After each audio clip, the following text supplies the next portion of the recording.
J'ai été de sang, on est black la one today. Et pas pour faire de play pour les bois à Saro. Et dans le petit Yagonia, tu prends on dit que tu as des manuaux. Way, we are way. Nous be money caillou. Pour ce way de Mayana, mon papa connaît pas firme. Merci beaucoup. Et la way, Maya way. Elle a dit à personne ce beau. Le très ancien Yves Calais, à Seigneur Okaï. Le grand frère Oula Michael. Allons seulement. De Wayme, et en somme, de Wayme. Classé maintenant, de Wayme. Loi sans ma boîte, de Wayme. Panon tient ma note, de Wayme. La wadi matouata, de Wayme. J'étais Florent. Way de son théâtre. Y'a bien patient de Woodlady. On est chichi, mon Yahweh. On m'en a d'habillé, Yablo. Pour Yablo, mon pédio. Quand y'a John Blair, son fortuné. Son formation est joyeux, papa. Mon Yahweh, vraiment, il faut pour ça. Way, Yahweh. You the no place so yeah. Kasonzia ka bravo the way. Boni asaba go the way. Popo asagi go the way. You want to find the way. The who the way, the for the way. Where the way you. Mon grand frère Clay Armel depuis très longtemps. For the way where the poor mamadi. There was the way they must have been agitated. The way where the poor mamma, there was the way where the young mamma. For the way where the poor mamma, there was the way there that Daniel fell some more. The way there was someone more dear. One idea in a guide, no coupon. Oh, the idea, young man, my young way to the Calvé, ya was a rock. My guilty, I had it to you. I'll say the Français.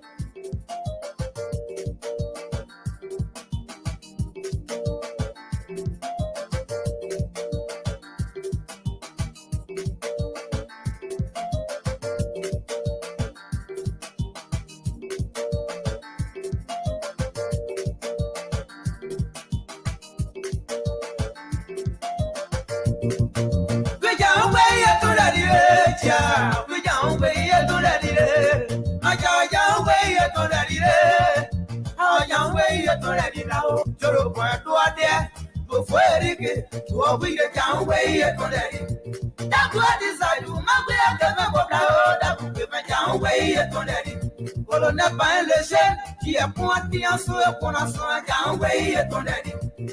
Ouais, c'est le magasin sound, yeah. Kawa ma pama wese ya sound, yeah. Digi ma dia kene ma wese ya sound, yeah. Way, lady, come on. Way, daddy, anyway. Way, you go away. Way, any anyway. Then you know anyway. What that dear was moving again, you must want. I am a poor anyway. Ah, dear, no money, my young way, yet on that. Yet on that, yet on that. Mama, you are by your web.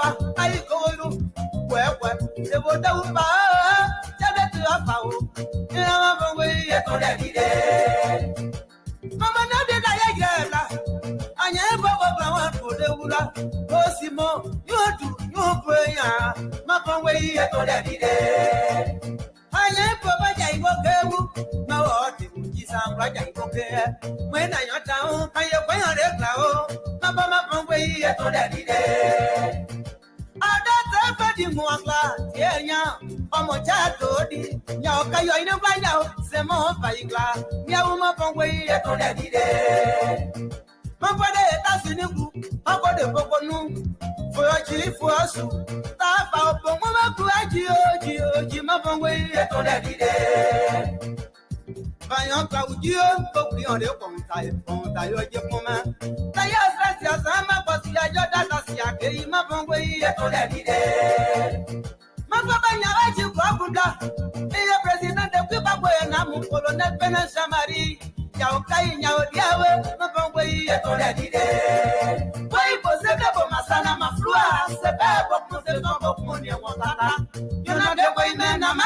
me, and one Matonyo.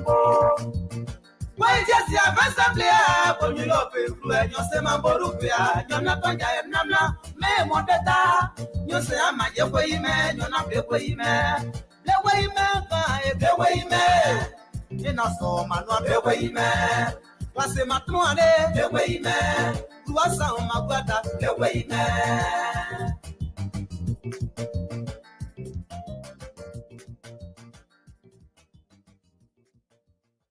All right, good evening.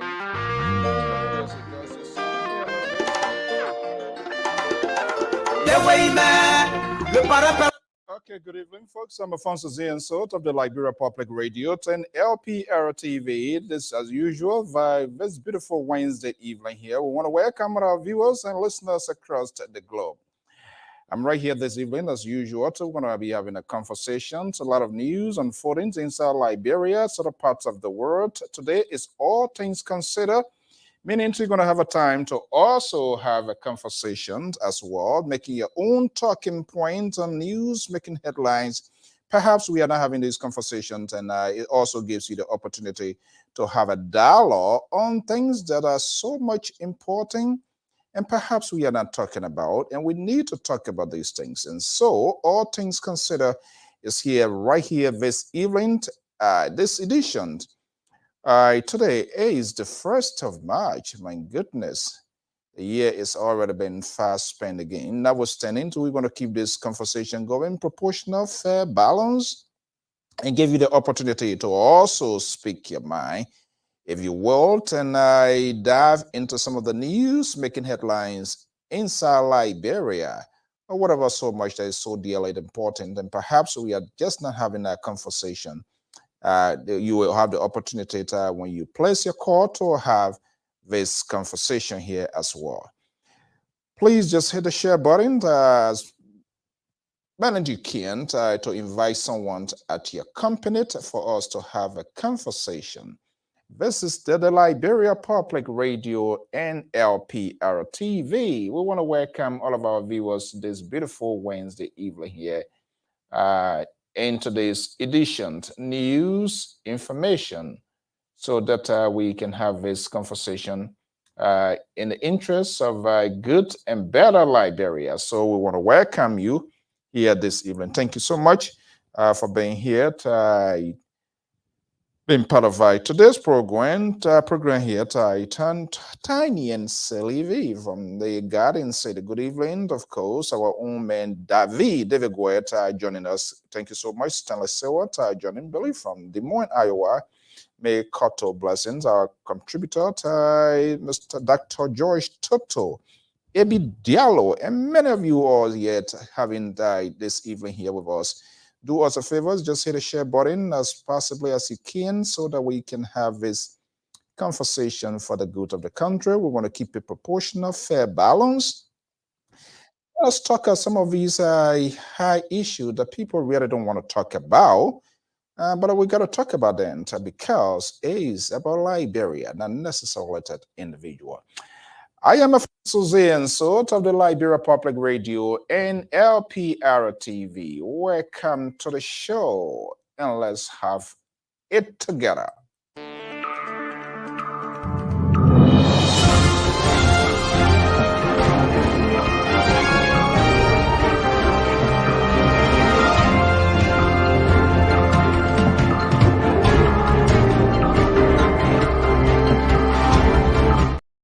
Okay, good evening, inside Liberia, right here, USA, and other parts of the world, under the sound of my voice. I am Alfonso Zienso of the Liberia Public Radio and LPR-TV. We want to welcome our listeners and viewers across the globe. Just do us a favor, hit the share button. If this is the first time, we say you are wholeheartedly welcomed. You are on the official news outlet of the Liberia Public Radio. Welcome to the show.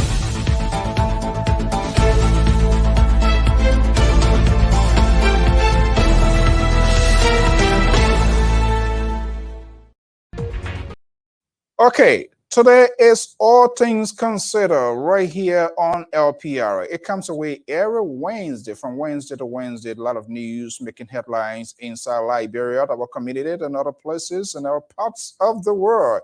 Nigeria woke up early morning with a new president. The year is over. We don't know yet. A lot is still unfolding. Ours is at hand. Are we having a conversation?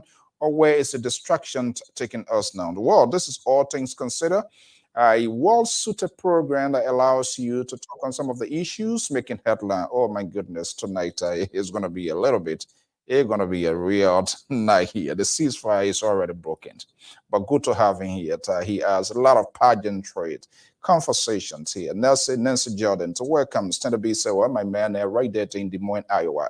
Good evening, welcome.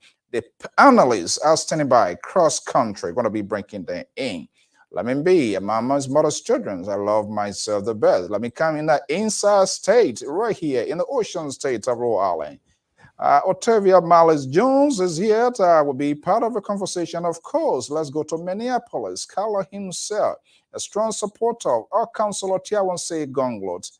Mr. Sese Goya is here. Lots going to be coming in. Where is Johnington and Amos Joy from the far right? Strong supporters of the Alternative National Congress. Folks, all things considered, what are you considering this evening? Let's have the conversation. I am your host, your presenter, Angor Afonso Zienso. Do us a favor, if this is a first time, we say it.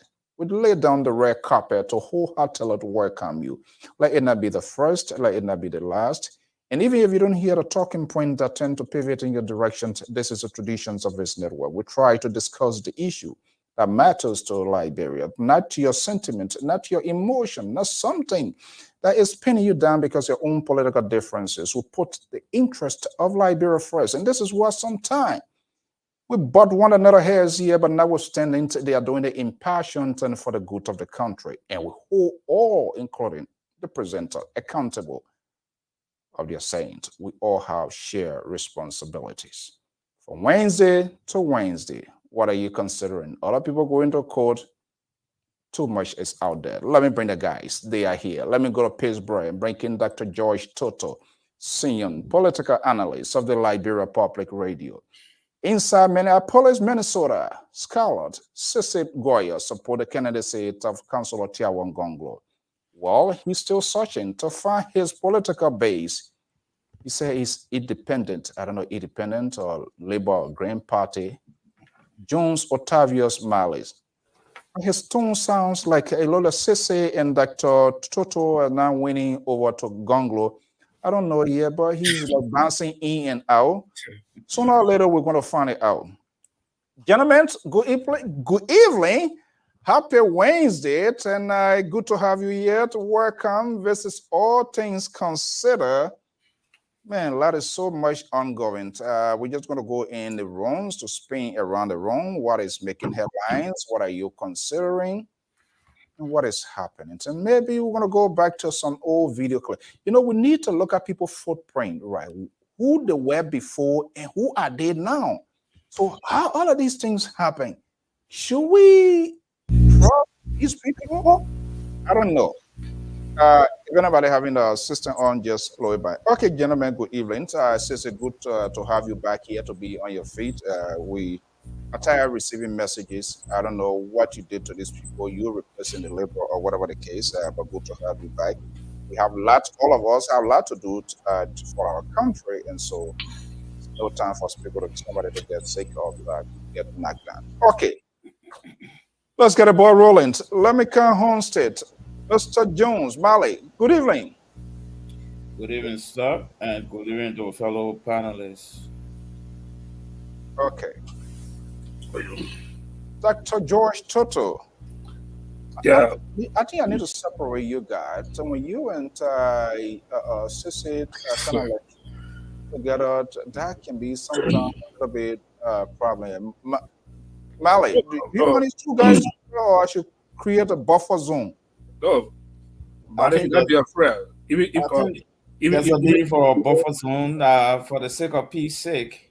No, don't be afraid about it. Even though since I support, So oh, wow. Even when you go for people, but don't be afraid. Even though since I support the same presidential candidate, but if you really follow the show killing, we slide a little bit different on some policy issue. Okay. you are kind of, I'm not sure, Sissy, whether he's a progressive or he's, I don't know what he's conservative or liberal or whatever. I don't know. I'm not sure what more or less there are some sort of similarities because he's a straight shooter. So I don't know whether Gonglo can really fully embrace him because when he doesn't do it the right way, Sissy was big and that's where things want to fall apart. But let's see here, Dr. Toto, he's more or less a kind of liberal or moderate guy here. Okay, guys, let's have a conversation. Too much is ongoing. All things considered, this week been some sort of a kind of like crazy week and a lot is ongoing. So let me go to Pittsburgh where Dr. George Toto is standing by. Let's go into a political playbook this evening here. From Wednesday to Wednesday, even up to now, news is about something that is happening concurrently. So, what have you highlighted in terms of what has been happening from your end? You want to share with us?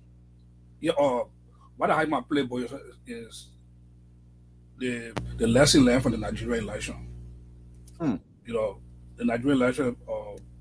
I've been one of them following that election. I'm so keen because I live in Nigeria and I have a good relationship with a lot of people there. But two things we can learn from the election when they come from the opposition perspective, and also from the election commission also too. If you dive in the opposition, the lesson to be learned is there was a problem in the opposition bloc. They could not come together to work. We have OB pulled away from the opposition bloc from the PDP and went formed the Labour Party because they could not work together. Right. And the goal was for OB and Abu Bakr to form a team with the opposition bloc. But OB felt that he was much younger. He have most of the young population on his side. So that made him a grow win. You know that he can form his Labour Party and then he can be a strong force in the election. I mean he was a strong force. So if we take that by whole in Liberia, in our Liberian politics, you see the issue directly between ANC, Unity Party, Commies, and Bweka, in terms of age issue.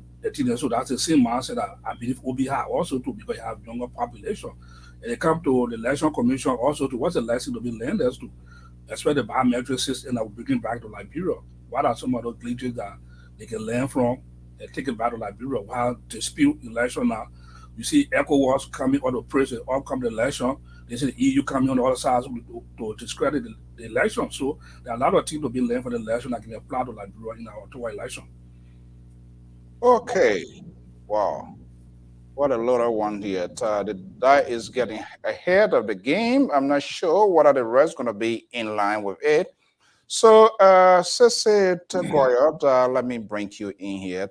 We try to throw that phone away to make sure that you get better. It looked like the doctor said, and everybody, all my calls and I plea, I'm not sure what I even like, Elena, and a good photo, so, but good to have you back here. But I'm quite sure you are one of those concerned with what is happening inside your country. So I can't imagine that doctor turning on TV or taking their phone. That's not going to work for sure, I know. So I know you were watching news both on the social and other outlet. What did you grab from my news making headlines from Wednesday to this Wednesday?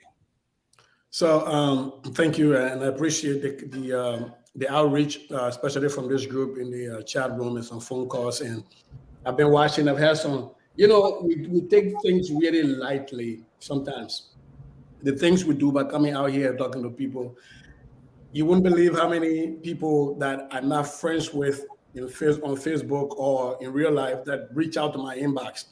So, yo, man, what's going on with you? And I had to say, yo, I'm not well. People were sending me prayer messages and, pastors praying, and they're sending them my inbox got full of people sending me pastors prayers and stuff. and that meant a lot to me.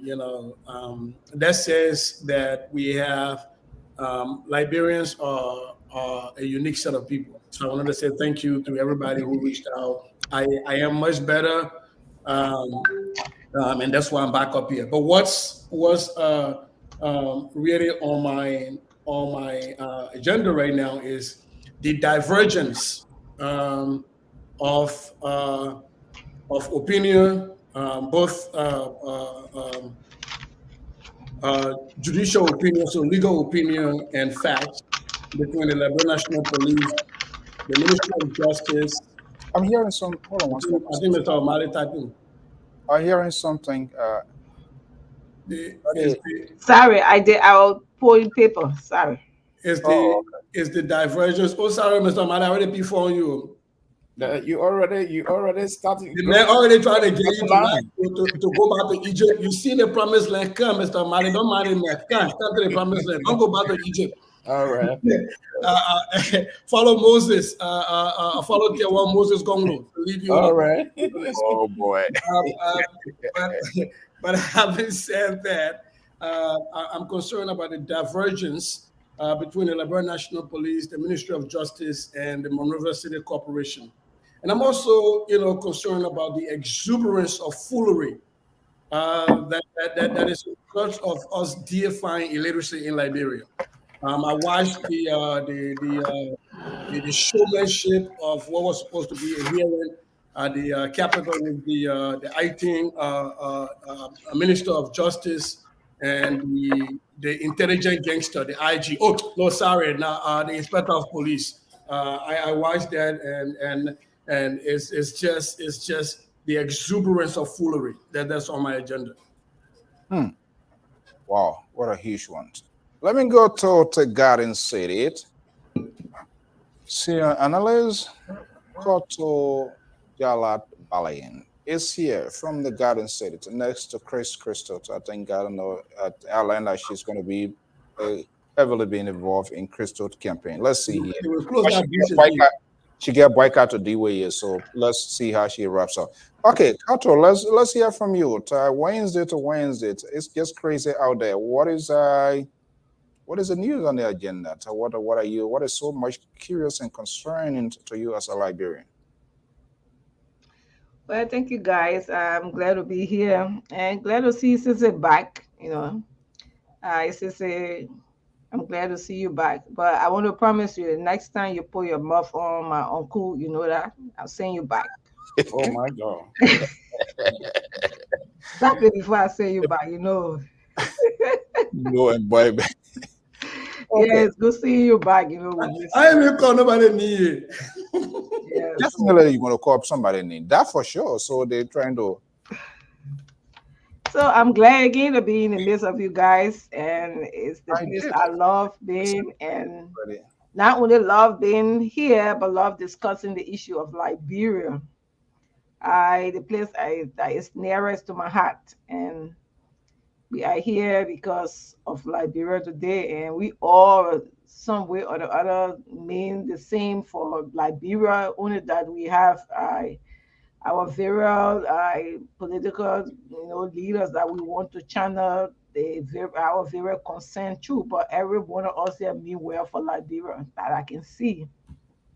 Having said that, the major thing concerning today about Liberia, I don't know, there are so many and they are so important that it's just pick.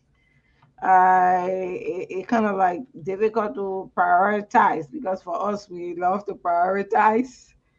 But then in this case, it's like how our NCLEX test can be drawn.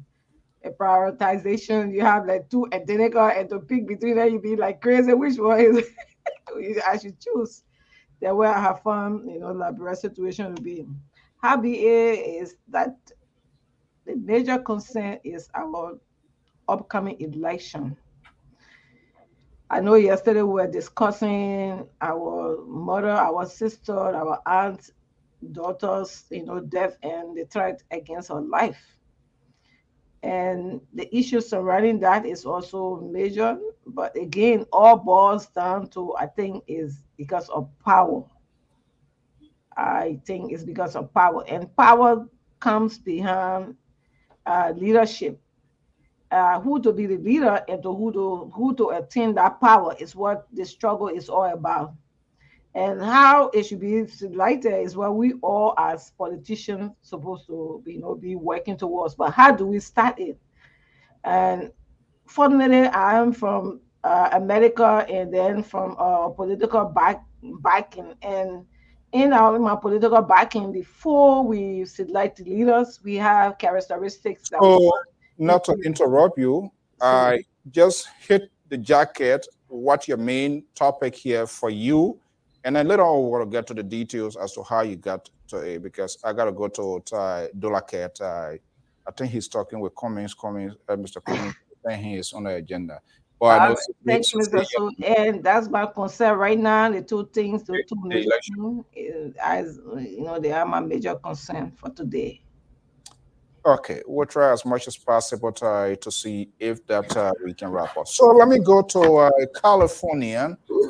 Jonathan Tayot Dulake is senior analyst of the Liberia Public Radio that support the candidacy of Benene Alexander Cummings, the business tycoon turned politician, just as the soccer legend turned politicians. So we are in an open field, which of course there's no crime in that. Jonathan, let me just bring you in here. Crazy, man. A lot of things going on here. Let's look in your portfolio this evening. What is happening? What is your news headline? So, thanks to all of you for your appearance, and thank you particularly for the recovery,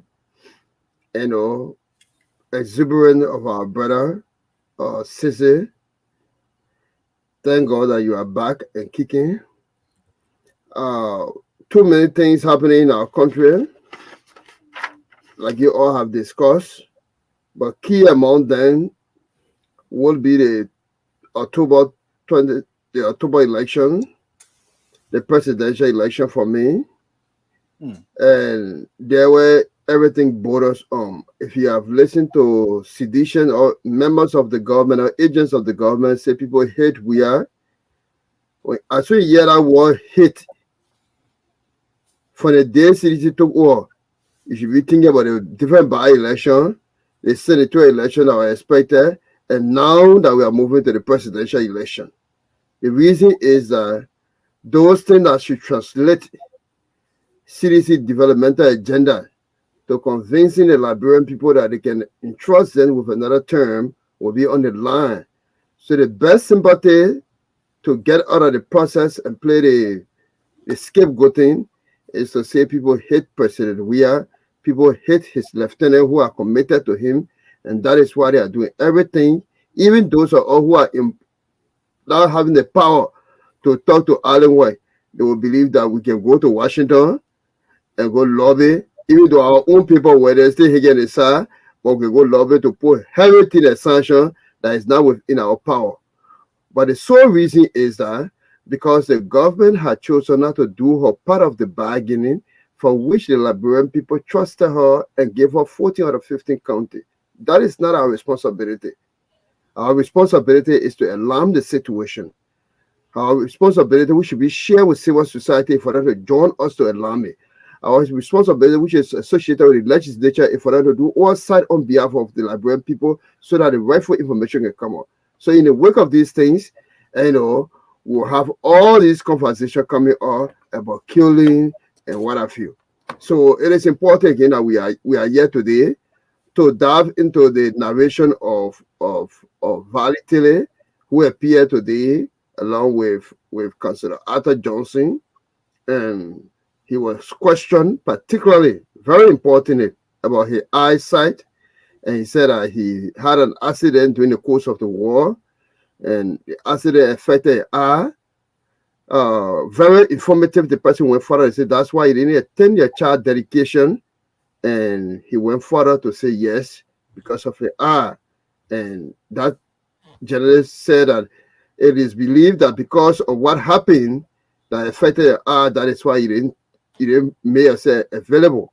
And I'm saying to our audience and to the platform, by us trying to analyze, for example, what the interview was, does not say what our judgment is. We are all trying to figure out what really went on. So when you listen to us, we are concerned. It's not that we are holding Valley as a victim, as a perpetrator against the family of Councillor Scott. But when we listen to the history, living account, human being had blood running through their veins to come and say, this is the character of Valley. They are witness to it, then it is concerning for us. And so we'll have to talk about it. Let's leave it at well, guys, ladies. You are in the house of LPR. To our many viewers, listeners across the country, in Liberia, morning, USA, good evening, Europe, good morning. You are on the sound of the voice of the Liberia Public Radio, the best of political commentators, analysts, contributors. They also have their political pick. Welcome to the show.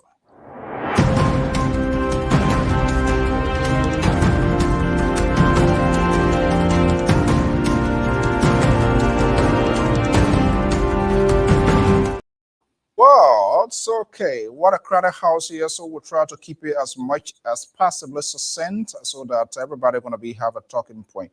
Do I have something that I'm considering? One, I would take a retrospect on some of these people who have a change of voice. Their voices or voice of change. What were they thinking on before? Had they come to tell the Liberians that their decisions to get us into this place as their talking point? Now, change of days, apologize, or they're doing a lot of talking now. But let us see some of the day. During the days, they were embedded with the establishment, doing everything possibly they can. But the tone, the language has changed. Why? Is it because they are outside of the bare will? Ooh. Guess who is in the house?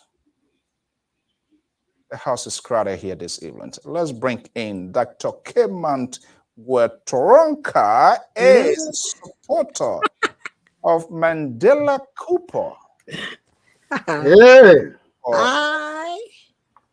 Good evening, Dad. Welcome to the Thank you. show. Good to see you again. I was calling the governor in your state. Where is Dr. Toronka? And I promised. Been busy with trials, so I very know. late. Okay, so I will let you settle down, but just try to figure out what you're considering. I know cases on the docket, whatever, but I know you keep eyes inside Liberia as well. So just think about what you're going to be considering. But let me just see this here, and let's poke a little bit on into what is happening. Let's watch this. Don't worry, I'm waiting. Tell me it's a lie. And not only did he pay that in his first year, he paid it in his second year, again, for the students. You got reasons to thank God. What happened to your Ma Ellie and all the other people up to Thomas Buchanan? What happened to them? And guess what he did? He didn't stop there. He decided in his first year that every candidate for WAEC must go to study classes to be paid for by the government. Why did he do it? To improve the passing rates of Liberian students. Did it happen? Yes. Public schools are the best in Liberia now. Come and argue. I'll turn my face. Don't worry, I'm right here.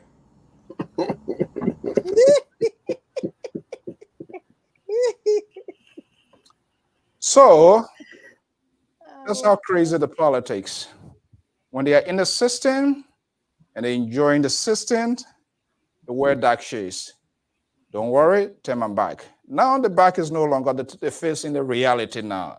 But they have not told us what happens, what they knew, and all of that. Guys, welcome to the show. Let's have a conversation here. Let's go to the top that says it. Let's come to your point. Again, we are in a crowded house here this evening, so let's bear with us. Let's make it brief to the point so that each and every one will have their say here with respect to their talking point. Why you pick that, Mr. Goyot? Why is so much important, crucial to your talking point this evening? Well, there's been a lot of complaints about unsolved murders in Liberia. Whether it is the auditors or the late Mr. Tolbert, or quite recently the daughter of Justice Scott. You always get these conflicting reports, even to the lesser offense than murder. If you look at the issue of the gun that was taken off of the security at the Retire rally, nothing has been spoken about that anymore. You look at the issue of these guys that almost killed another person during the July 26th stuff. You don't hear anything about that anymore. So things go and die away. And what baffles me is you have the Minister of Justice, or the acting Minister of Justice, who is supposed to be the head of the Joint Security Commission. He and Patrick Sulu, the Inspector General, are talking about whether or not a certain senator poses a threat, a national security risk.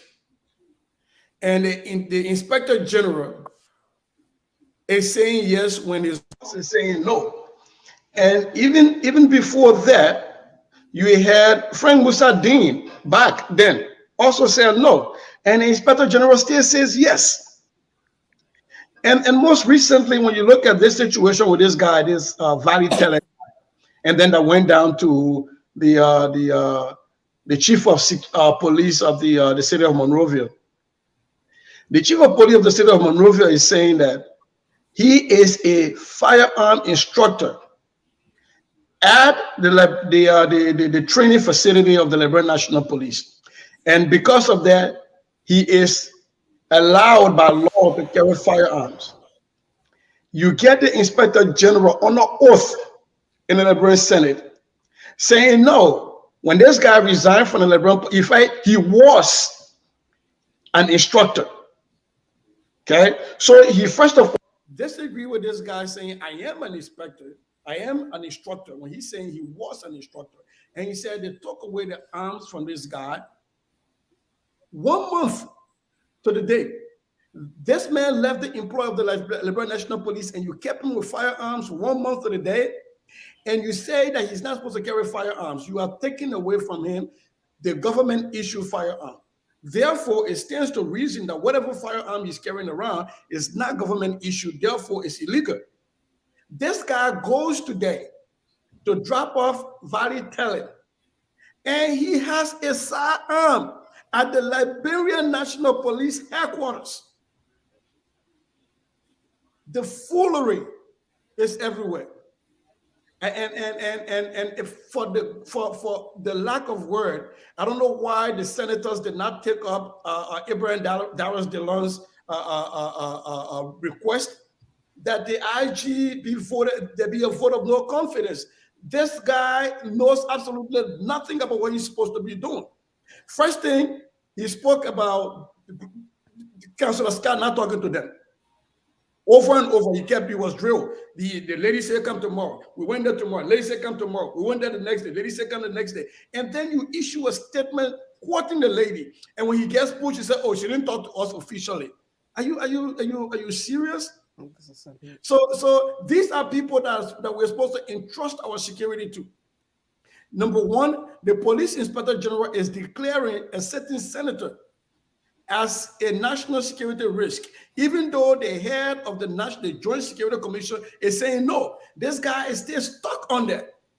Is set the work of the police alone to determine who is a national security risk, when in fact the NSA has told this senator that he's not a national security risk? So when I talk about the foolery, the exuberance of foolery, that's what I'm talking about. But again, you can't blame some of these people, because what has happened is we have deified, we've started to worship illiteracy, because we come out and say bad things about education. So we've deified illiteracy, and that's what was on display at the Senate. Okay. You back, but I want to promise you the next time you pull your. Somebody talking? No. Oh, okay. All right. That Sissy playbook here. What a loaded one here. Who wants to chime in? Does it really matter who in agreement with it, who has a different version? Well, I think he's correct. I mean, the frequency of death, anything that becomes a phenomenon when it's so heightened in the country, where these death and ritualistic killing as it has been characterized, it's going unresolved. It drives a huge concern and a panic in a country. Yeah, death and murders happen in every country, but we know it becomes frequent around election time. Then there is a heightened a sense of insecurities in the country. All of these deaths that are becoming unresolved, and the complacency of police officers to properly investigate. You're a trained officer. There is a procedure. There is processes to be able to investigate a murder, and as he was stating, these officers are acting like they're rookies. They're acting as if they are rookies. They've never investigated murders. They're acting as if, and the sloppiness causes a concern and give us pause, as if there is something else behind it.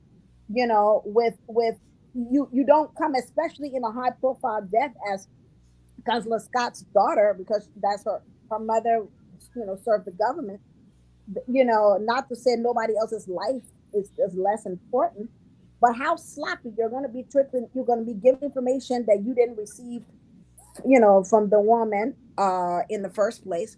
So I think he is absolutely correct. It causes alarm, and if we really want to know, these things start happening at a heightened, a more heightened around elections time.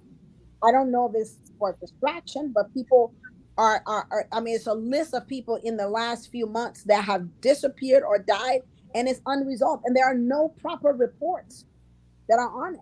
People, family members are home. People are getting concerned, especially in the diaspora. So I totally agree with it, especially the statement that he's made about with illiteracy being this deity, because Liberians feel, if you speak against what is happening, then you're insulting either the president or insulting their government, or insulting when you call them out for the failures that they are doing. If you speak properly, they say, oh, you're speaking too much book and this and that. What is speaking too much book? Wrong is wrong. Children are dying. Girls are being raped. Family members are disappearing. And then you say someone is speaking book in an outrage because they are actually speaking proper grammar and diction. And the president will come in, like you said some time ago. Oh. She finished joining ANC. So let me just add what you are. Yeah, okay. Okay, she back. So the audio is missing. You muted. Dr. Taranka, you muted. Yeah, you see like that. Let me see. Are you hearing her? Let me get her on the screen and bring her back and see. Are you getting us? We are not hearing you. Yes, nobody hearing you. Okay, I think the sound is already corrupted. That what happens sometimes. Let me just get her off, and then she will be able to come back. Jonathan, finish recruiting her. No, okay, Dr. Toto. Just to add to what Dr. Taranka was saying, when it comes to the murder that's in Liberia, what really surprised me is the president. This is the high-profile case in the country. I'm not going to downplay. Yeah. I'm not going to downplay all of people. One second on that. Dr. Taranka, are you hearing us now? Yeah, I'm hearing you now. Okay. It will go in and out. So whenever I stop someone else's pickup, that's fine. But I share the sentiment of my brother Goya. Okay. He said you joined the ANC.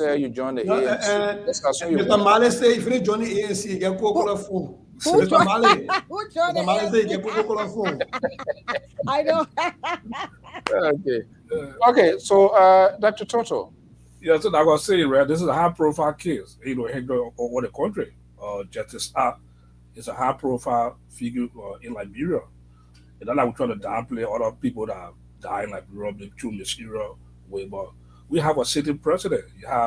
This is a high-profile case in the entire country for land and breadth discussing the issue. I still be corrected. I've not heard one statement from our president. To even say I call the family or I call doctors or Justice R to console her. We especially in this country, the great knowledge we are. She will still be battling with this Well, president calling, visiting. so I mean, he's a despite Alfonso, this means the father of the nation. Despite we may say he has a limitation also, but he's the father of the nation. When such a thing happens, it's a crisis time. People they are fear, the fear in the city or in the country. This is where the people need to hear the voice of their president. To come, get us some assurance in terms of security. But yet the president is quiet. The next day you hear the president go to the studio to start making music, and then you put it up. That's the type of leadership we need. Okay. So it's really concerning. All right. So we're going to be asking you who are the politicians and discovering the problems and acting to what to do to have it resolved. That's another thing. Okay. Is there any other person who wants to chime? Cotto, Jonathan, Jones, you have anything to add to what Sis said before we go to the next person? Yes, I want to agree with Cece concerning what the police concerns I more than the real concern. And besides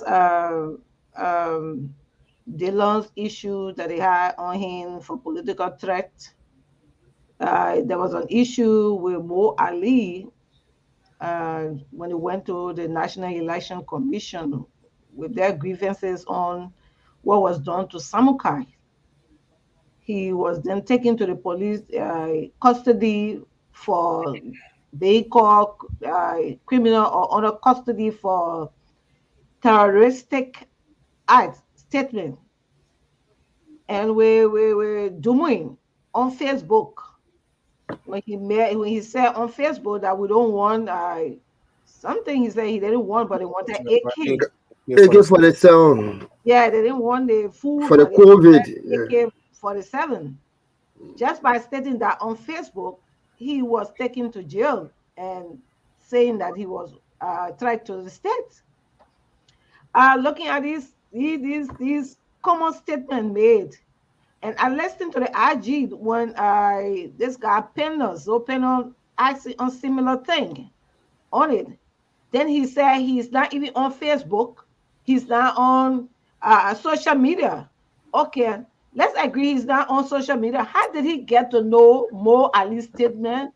And how did he get to know about Dumoin's statement that they were held as terrorists? So these are major concerns. So I want to think that what people are saying that they are party-bearing police is what's happening. Because when it is against the CDC, it is a concern. But if it is against the common citizens, it is not of concern. And we saw if a lady, a former, the highest office in Liberia, because I don't even want to name the position she had, but she had one of the highest positions in, if you don't want to consider the Chief Justice, but she was a senator, former senator, and former Minister of Justice, all of those positions, she's entitled to security.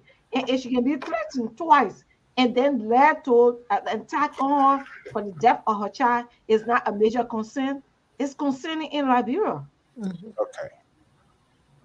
Okay. Jonathan? Yeah. I mean, we all can definitely agree with Sissy about the discoherence of the different information that are coming from the city mayor, who tend to not knowing this fellow, but strengthening this fellow, peaceful coexistence in the community, his Islamic role, and paying minimal attention to his employment with the city corporation. We go to Gao understatement, that contradicted today, that the man uniform that he was wearing was 1994, and the man said it was 2004. We come back to the police report without hearing anything from her honor, Chief Justice Gloria Scott, that indeed it was her contractor when she had not said anything. What is the motive along the line that this allegation is leveled against operative of the government? Cotto labeled enlisted very key point.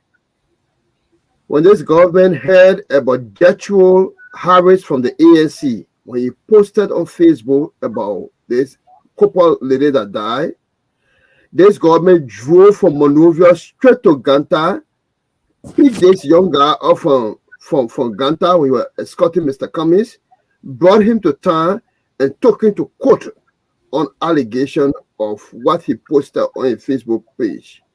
The same thing with Manipaka Dumuye. They have harassed Yeka Koluba on numerous occasions. All of us on this panel are witness to it. But this is a murder case that this former Chief Justice formal complaint to the Justice Minister and to the police department in the Brewerville community.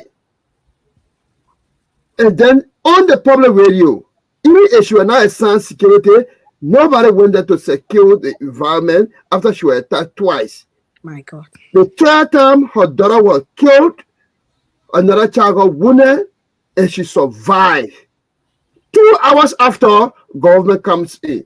What does it leave the rest of us who someone will say we hate, we are envious, we cannot win, and then the Koji himself comes back on the press statement and say there is only one, there is no shortcut to the leadership of our country. That means he reduced the entire catastrophe that befell that lady to winning George Weah. So he narrowed it down because they were a narrative fit so that it gained sympathy for the gullible society. But we can say to them, we are on record. Our statement will never be a threat. We can say we have been around when those children are almost like Labron will say people. We will be there. We will stand the heat of time. We will get registered. We will campaign. What we are saying here, we'll say on the ground. And then it is on the shoulder of President. We have to show a transparent election that will have people actually every corners and see the metrics that you will use to cheat, or that President must be forced to remain power. Thank you. Since we have a crowded house, maybe a person's talking point, we can give it like a 2 minutes to kind of like do it. And then if you want to supplement the person's argument, 1 minute, I think that's fair. Any violation will be served a ticket, and that ticket is money ticket. If we come to LPR Treasury. Okay, Mally Jones, you listen to Dulake, you listen to Dr. Turanka, Dr. Toto Kato. Are you on board with Sisi? Well, I'm on board partly. On ground that the issue of security is one of the centerpieces of our government. And this is not a strange phenomenon. And this is just an event. But we've got a society that is faction alongside impunity since the demise of the Civil War. You have a society where we have ex-rebels and hardened criminals are being activated into high positions. The end result is what? The end result culminate into some of the type of discussion. And this will continue for a long, long time until we find means to deactivate the criminals in our society and return to normality. This thing will continue to happen. What Mr. Sisi just said, he just summarized exactly our expectation and what is yet to come. It is sad that the former Chief Justice was just caught between the seas. It is just sad. There have been so many high-profile cases in Liberia. It's like the government go about celebrating the death of its citizen. And this is very, very sad. Like what Dr. Toto just said. You know, we run a government in Liberia with a human face and a little bit of tradition. So sometimes when something happens, when the president speaks, you know, it helps to neutralize and cool down sometimes the temperature. But this is a government can remain in silence. And we have a tradition. Sometimes when you remain in silence, we 30 conclude seconds, that 30 seconds to your rebuttal. yes, we conclude that maybe you support exactly what's going on. The president is supposed to speak to this issue or to all other death issue in Liberia. I have never seen it happen. Okay, let's close the book on this. Open your own political playbook list here, and then I will go to Dr. Turonka. What's concerning you from Wednesday to Wednesday? A lot been unfolding. Perhaps we didn't talk on some of the things that have been happening. Let's hear from you. Yeah, my political playbook this evening is taking us back 20 years back to the comprehensive Accra peace occur. This year mark the 20th anniversary since the Accra peace occurred. That's the Akosombo call you're talking about, right? Yes. And tonight, I'm very concerned to look at the good, the bad, and the ugly. I yield.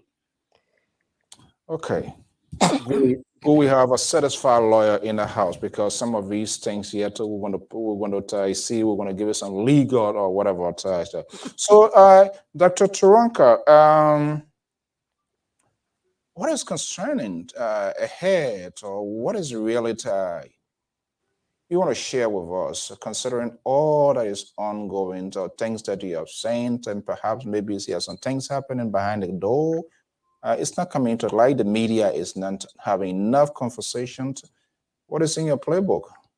It's been funny. I have not followed Liberian news very much because I've been tied up.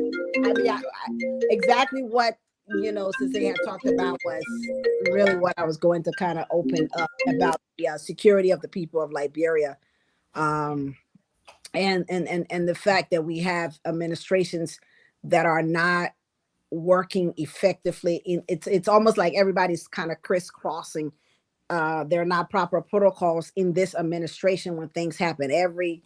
Everyone is talking and everybody's kind of crisscrossing, or nobody knows exactly what they need to do when these things happen. However, this administration supposed to be have trained people to handle these crises that are happening. My major concern now, especially leading up into an election that we have yet to see an accurate censor of where the constituents are and how this election is going to play out, if we're going to use voter registration electronically or manually. And we're literally less than 5 months now, I believe, I'm not sure, into the election, and it's concerning because it's another setup for failure for the election, either to be contested or for issues to arise.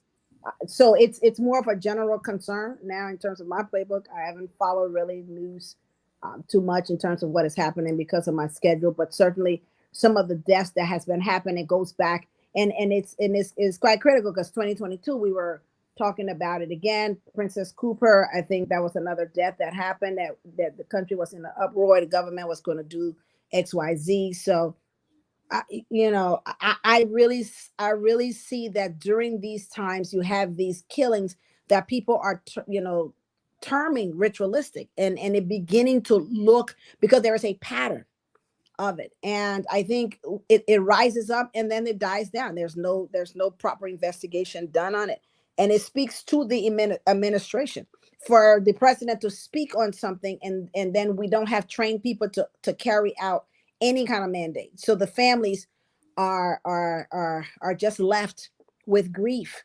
There are no structure put in place for these families to even how to deal with their grief. Where are they going to go when these things happen? Who do they speak to? It is quite, and just for the record, I really do want to my heart goes out to every family who is experiencing these killings and having family members that are disappearing or dying mysteriously. But that would be my concern in terms of the playbook for the week. The two concerns I think I share: the disappearing and ritualistic killings, and then the the fact that the election, the commission, they're issuing policies, but nothing seems to be scientifically in place. So gives me concern about how the election is going to actually pan out.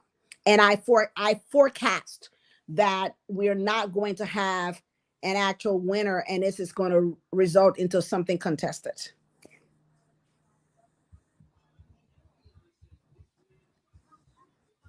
I think we lost our host. I don't know if I'm still talking. Am I supposed to be still talking? No, I can see it. I think we'll go to Koto next. Okay.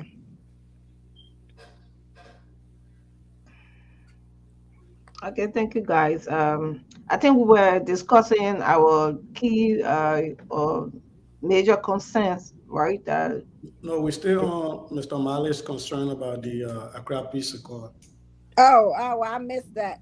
I thought Yeah, so you respond to Mr. Mali's Accra Peace Accord, then when we've done a round robin, we go to Dr. Taranka for her point, and then we all do the round robin. Yeah, I don't know much about it, so I think all right. Well, so, Koto, you got anything to add to Mr. Mali's point? He was talking about the Accra Peace Accord as 20 years old this year, and some concerns about that. The good, the bad, the ugly. You know, my hand is not laying right now to see to discuss the issue. And most of the time I like to have depth, at least a little, gist of something before I discuss it. But from my experience, okay? We know that. One second, I just put a link in the chat. Yeah, okay. An abridged version of that from the University of Notre Dame. Yeah, but from my own experience, from where the Accord led us to, there was a mission that was accomplished for me at the time, because we were at a point where we were engulfed in armed incursion, and we were at the time trying to work towards how to disarm and how we could defuse, the armed incursion. But to some point, that was what that accord was for. And to some point, we succeeded, because what led to that accord was to have a democracy. And we know we used that because we had even Chancellor elected democratically. From being a rebel leader, he became a democratic leader, elected leader, which we consider as one of those that won the highest number of over 50%, which I don't know whether there's a history. I can't attest to that. Whether somebody have more than that, I'm not sure of that, so I can't go to that.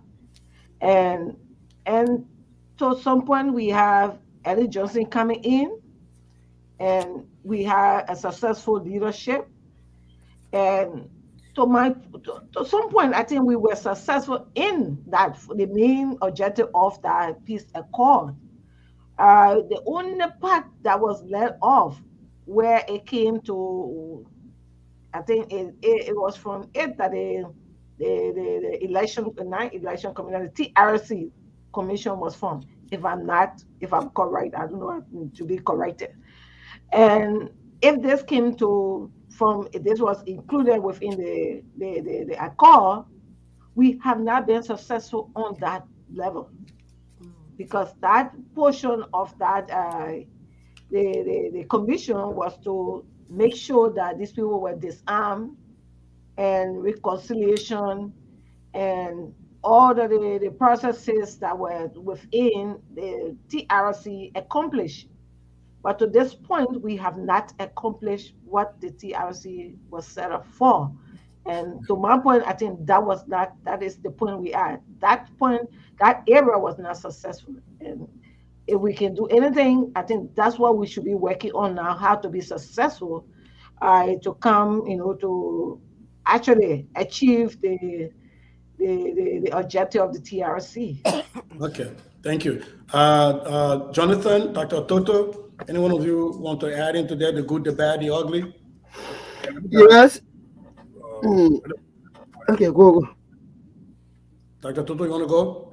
Yeah, concerning the TRC, or that's the Accra peace accord. If you look at 20 years from now to today, if we look back in Liberia, we still talking about fragile peace in our country.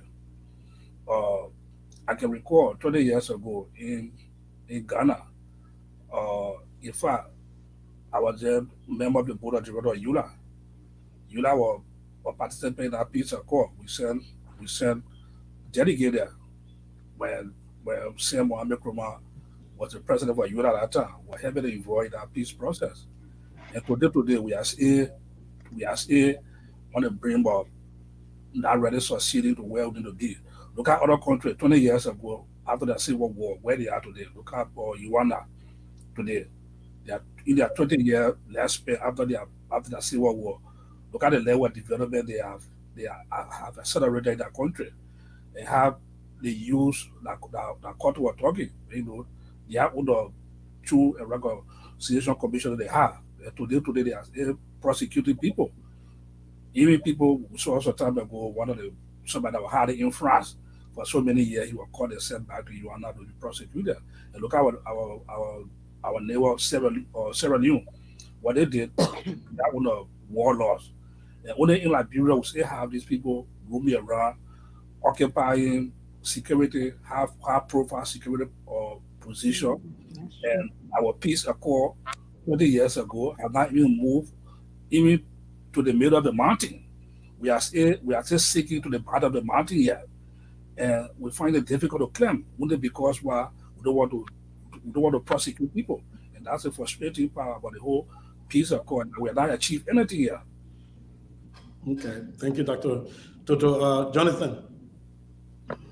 Okay, thank you on this account of this peace accord, this comprehensive peace accord that took place between 2003 to 2004. Quite honestly, we have succeeded in some aspect of the peace accord. It was meant to cease fire, a cessation of hostility in the country during the havoc of the lead model, along with the government and its Malaysia forces in Monrovia. So that portion was succeeded.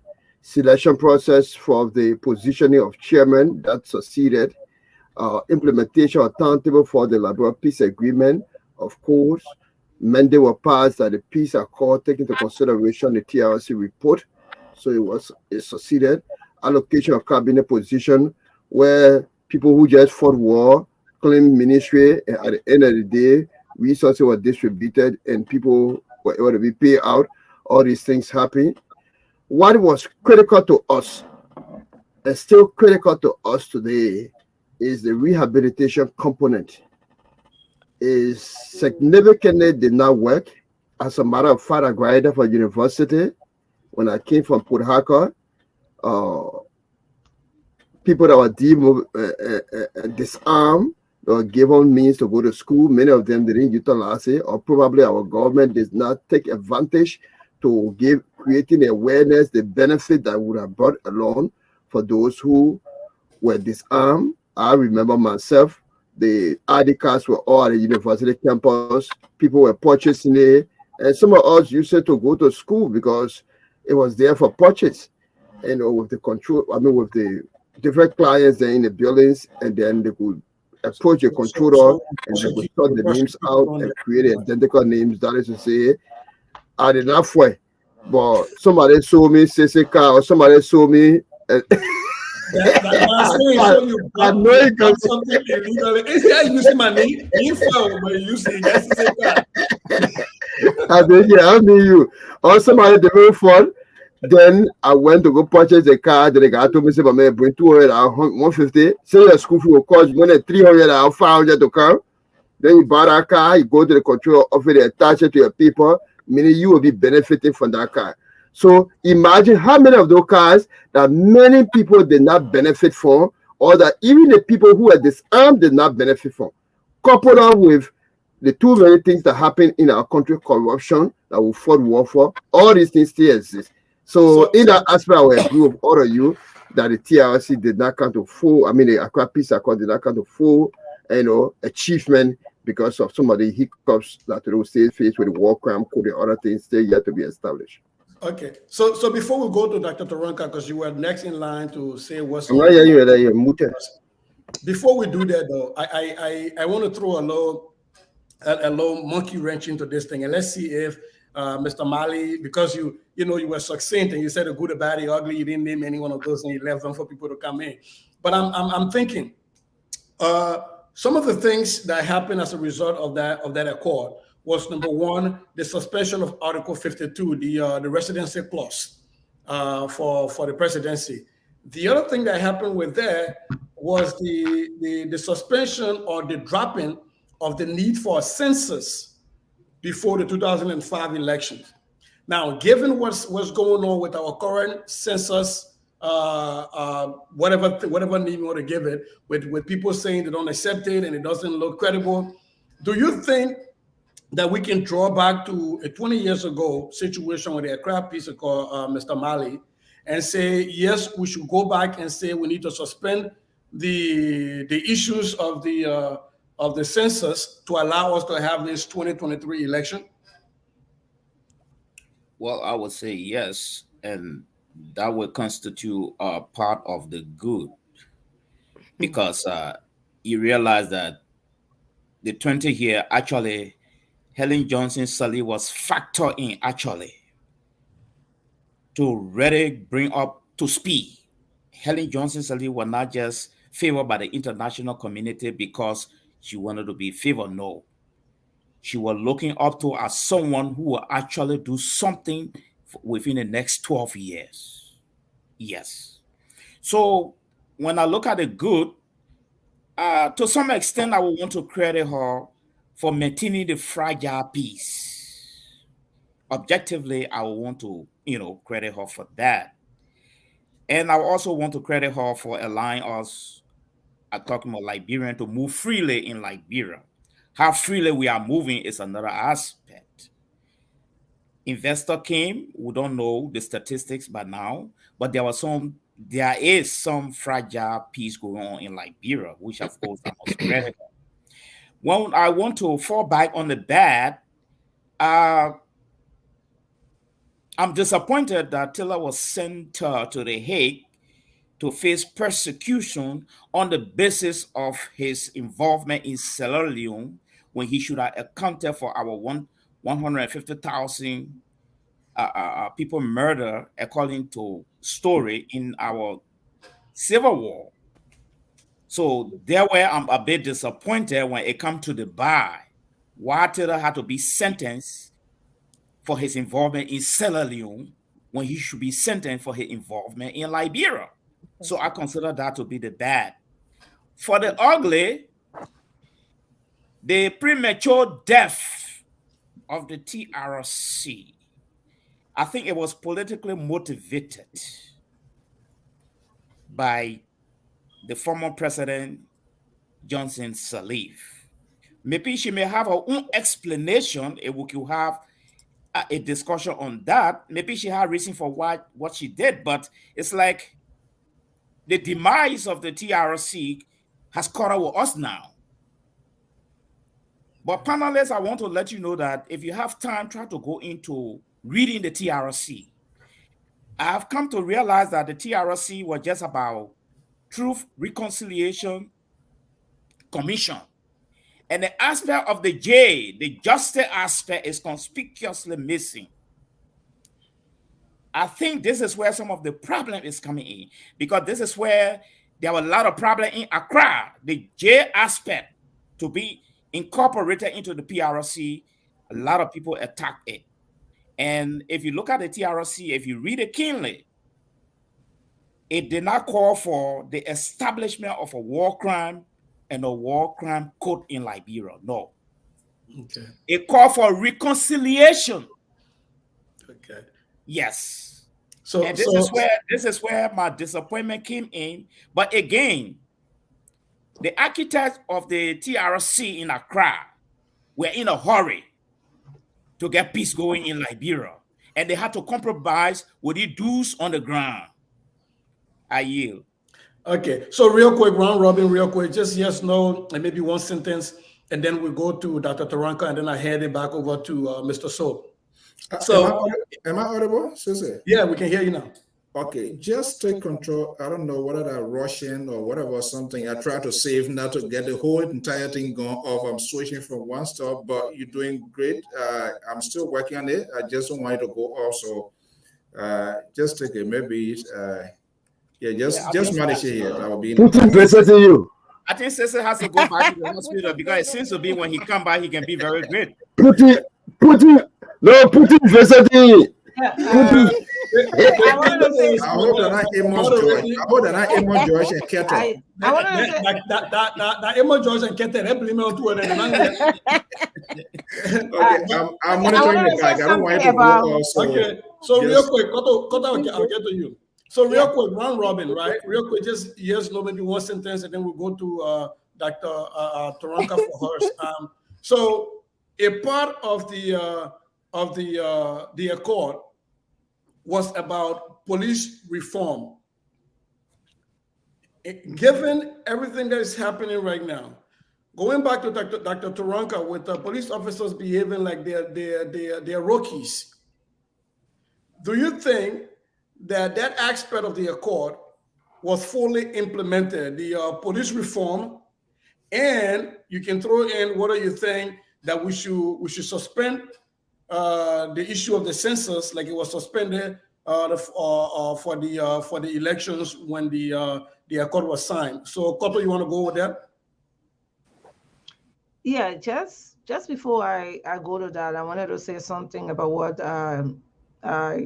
Mr. Jones said, Mr. Marty rather. He talked about the elimination of the J aspect. Okay. When an instrument of such is put together, it's put together for an intent at a time. Like for then, it was only trying to advocate for ceasefire. But then, once you carry on the instrument, working on the instrument, there can be an injection or an improvement on that instrument, in the future. Like what we having today, we're discussing the Magnitsky Act today. It was not meant on an international level. It was meant for a particular, country. But then today it has been expanded. So even if they have come and work on that, the TRC and include the J aspect, for me, it wouldn't have been any bad thing because the instrument needed an improvement because it was in the mature state and needed to be improved. I think he alluded to that. So So on the issue of the police reform and the census, where do you stand? Okay, on a reform, if we want to talk about that reform thing, I remember vividly that reform was done for the police.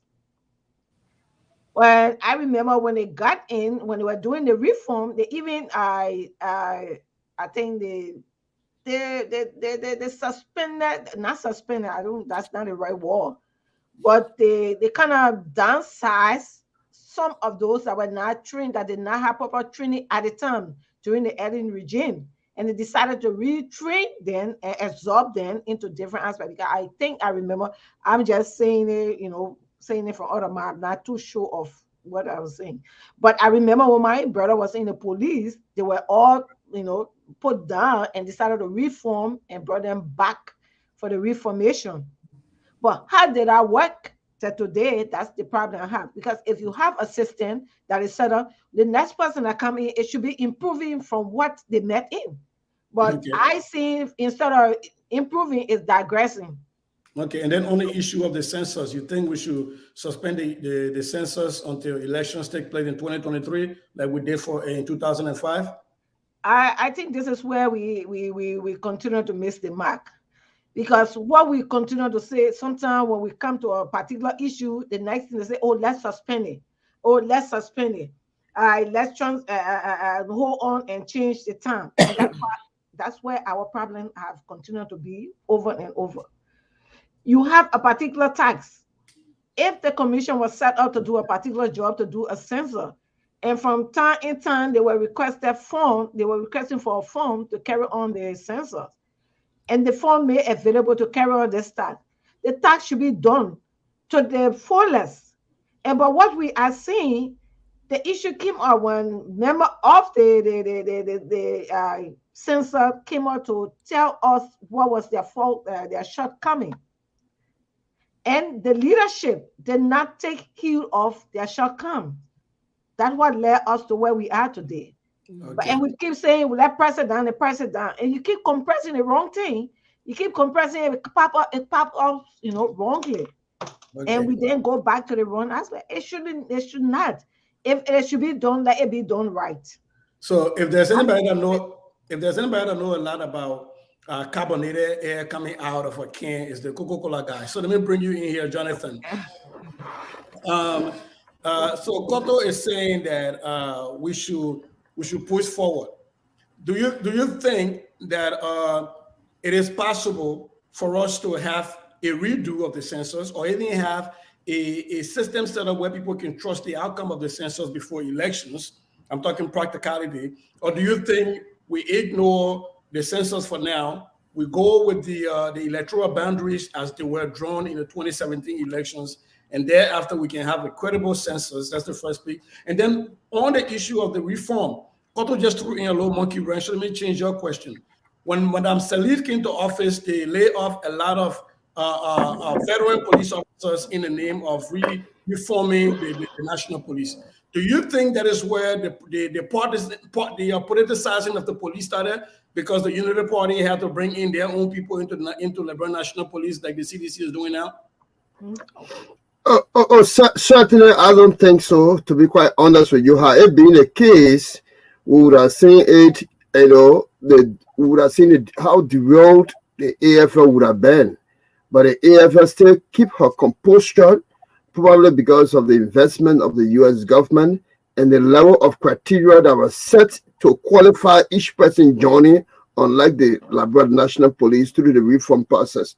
But I'd like to say that, because there were two things I raised quickly. One, the Accra Peace Accord, that Mr. Marley spoke about. I just like to correct one portion very fast. Right, Jonathan, hold on. In the Accra Peace Accord, yes, we hit that. But what I want you to talk about is that police reform is a part of the Accra Peace Accord, and then the census being dropped was also a part of the Accra Peace Accord. So just wrap those all into the rebuttal. Yeah. So the Accra Peace Accord calls for truth and reconciliation. It goes far. In fact, the first key word I provide is a forum that will address the issue of impunity. So if somebody said there was no war crime or code center there, it spoke about it. It talked about violation of rights in that same count further down. So those are violations that it spoke about, meeting the perpetrator and the victim. But on the census count, it is important for us to know, and I will take the line of Cotto. The census is the constitutional instrument. It is. The census was breached. You have seen a video where people are trying to make up for 900 numbers against, I think, 100 numbers to fill in the difference. It's a development tool. The difficult thing about the census that I must bring to our attention is how to set the threshold. When you come to the census, all the smaller counties, Boni, Bapolu, Sano, all those whoever says they can gang up, the senators and lawmakers can gang up against the big counties, because they know that already the big county numbers of seats will increase, and they're trying to proportionally increase their seat. It can become a political rivalry for years. That is why after the 2008 census, it continued up to almost 2010 before you could set threshold as to how to be represented by electoral district.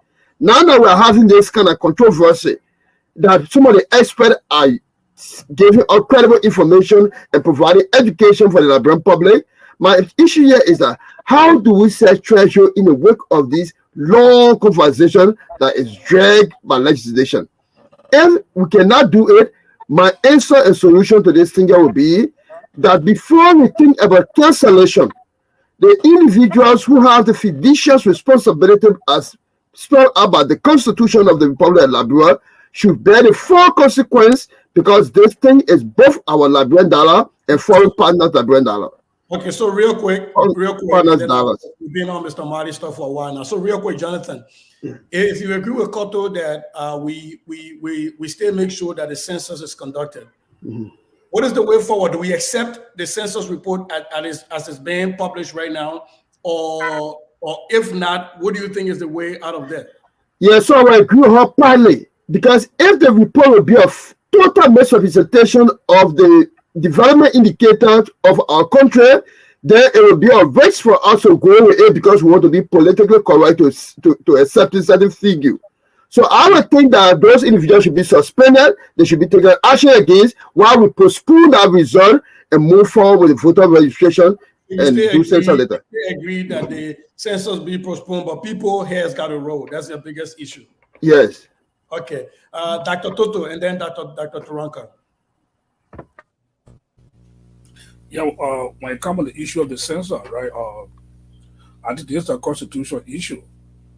And the only people that can make that determination whether the census should be canceled or should be put on hold should be the legislature.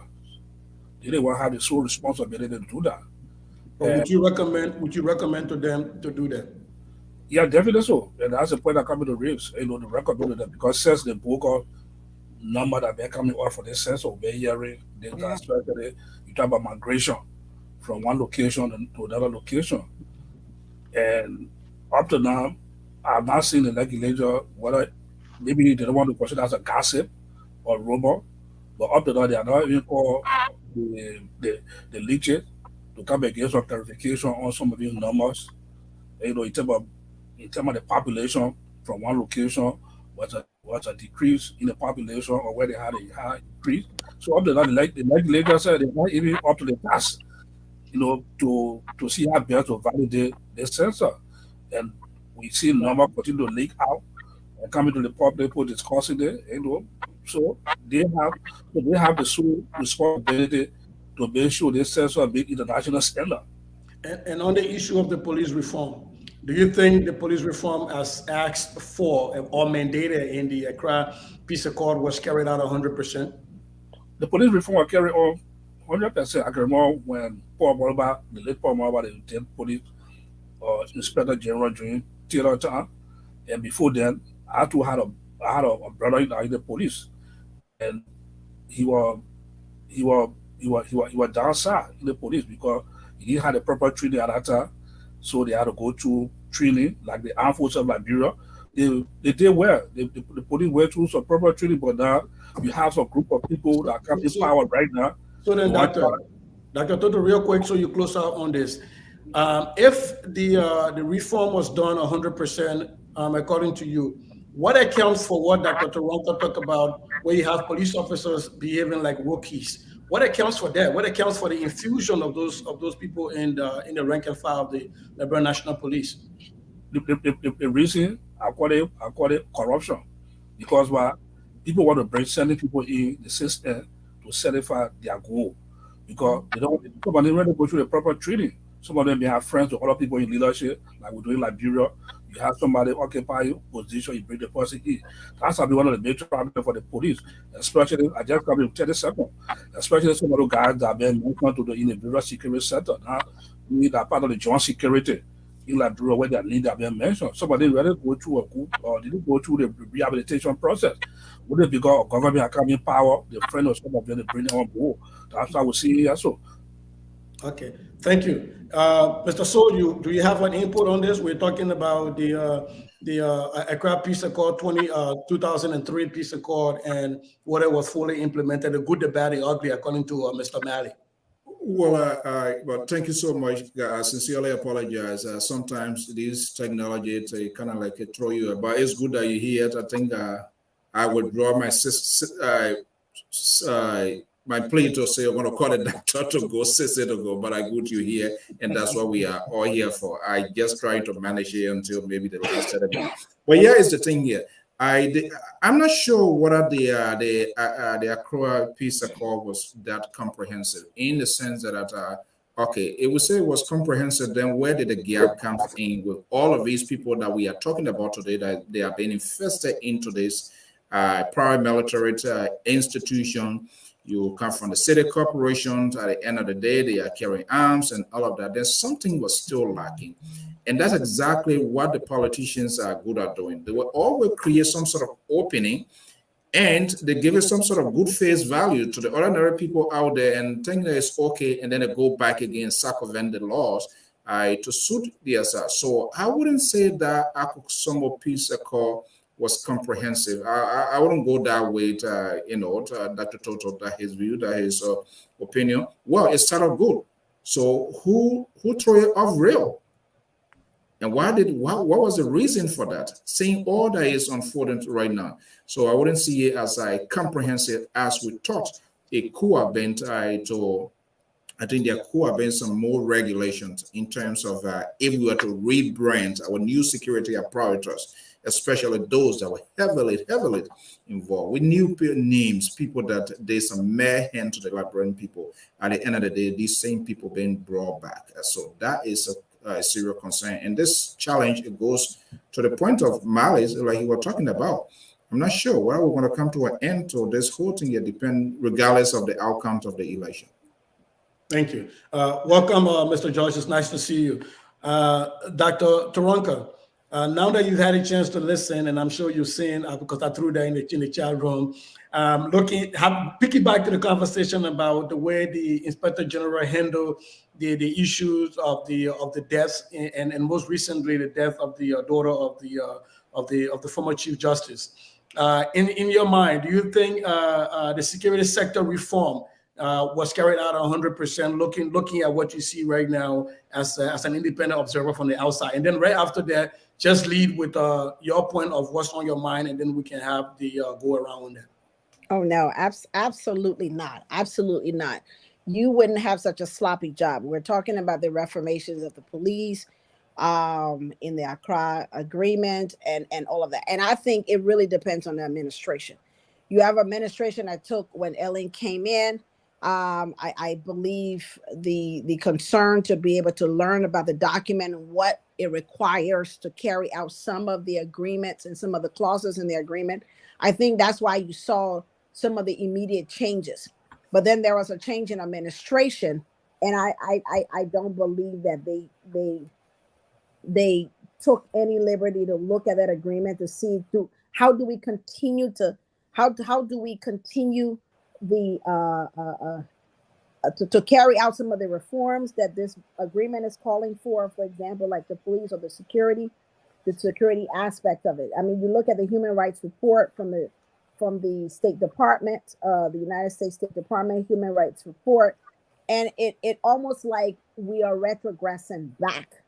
And it goes back. I think for the people in Liberia, this administration is playing on the illiteracy of the people. We have a high literacy rate. We'll play on it. These things don't matter, so they stoke their emotions, and we have an administration that is not that, like somebody was talking about, you just bring your friends in. So these people are not trained, first and foremost. They're bringing friends, they're bringing families and people that they know. So when you bring them in, they're supposed to just learn on the job. And you don't have the kinds of structure in place to be able to properly train and do check and balances throughout. Because when you have a reformation or you have an agreement, you have an agreement signed, there has to be continual check and balance that to make sure it is continuing to be carried out. That was 20 years ago.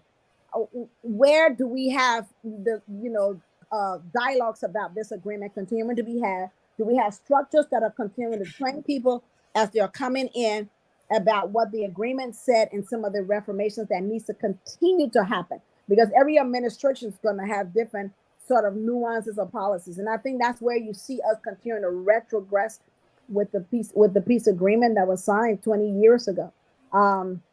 As far as the censor, I kind of agree. If we're going to have an incompetent and not a conclusive report, then what is the purpose of going forward with the censors with the elections? Because then you're going to end up in a highly contested election that will result into going to the Supreme Court or the High Court of Liberia, and that's just going to prolong the people and cause more chaos. So if we don't have check and balance for the people who are in charge to conduct these censor, that we are hiring competent people. See, the thing is, we put people in place, they don't follow the rules and they're incompetent, and then we compensate their competence by saying, okay, we're just going to suspend you, we're going to put it off, but we are now not giving the Liberian people what they want. So then as the legal mind, because I'm giving you due deference here, as the legal mind, do you see a slippery slope? Do you think it's okay for us to always suspend part of our Constitution? We suspended that part for the 2005 elections and the Article 52 for the residency clause. Should we then go ahead again and suspend the issue of the census in order to have an election, which would be an abrogation of the Constitution? Are you comfortable with that as a lawyer? No, I'm absolutely not, because you cannot keep circumventing the Constitution, the highest laws of the land, because of someone making mistakes. We have to follow the Constitution. So no, I don't. But I think the only reason why I made a statement, but if we are going to have a report that is incompetent, then it causes further problems. So then we got to fix the root of the problem. And the root of the problem is we have to get trained people who knows what they're doing and following. See, the Constitution said it needs to be done. This is what the Constitution said. And then what we do is, if the people give us sloppy jobs, okay, let's suspend it. Let's forget what the Constitution said that needs to be done, suspend it, and then go forward. So we fix it by putting the people that are trained in place. You don't think I see the catch-22. I see the catch-22, Dr. Taronka, and that was intentional. That's a math teacher drawing a test for you, just so you know. That was an intentional catch-22. Having said that, though, I know we're running out of time. What is keeping you up late at night? And then we'll come to Mr. George, and he can talk about the issue of the census, and then wrap in what is keeping you up at night with respect to Liberia, Dr. Taronka. These heightened killings are keeping me up. The fact that when we enter election season, these things happen, and everybody gets into a panic, and it's going to keep people from the polls. Once again, it's gonna incite fear in people, and then people don't want to go vote, and then we're going to have an election that is highly contested because of all of this, and who knows how long it's going to take for us to get a winner announced. And it's just crazy. So those things are the things that are keeping me awake at night. Okay, so the issues of deaths and insecurity. Mr. George, welcome. So let's try to make sure, because we haven't gotten to a lot of people here yet to say what's on their mind. So let's keep this maybe 1 minute, 30 seconds, just wrap it up. And I know we spent a lot of time on the aircraft piece, but Mr. Mali, that was a great point, because that laid the foundation for a lot of things that's happening. Mr. George, what do you say about what's keeping Dr. Taronka up at night? Is that keeping you up at night also, or are you sleeping sound? I don't sleep sound, sister, from day one, because these are things I always raised about Liberia. And I saw the police director and the minister of justice again, complete collapse of the system, how they're running it.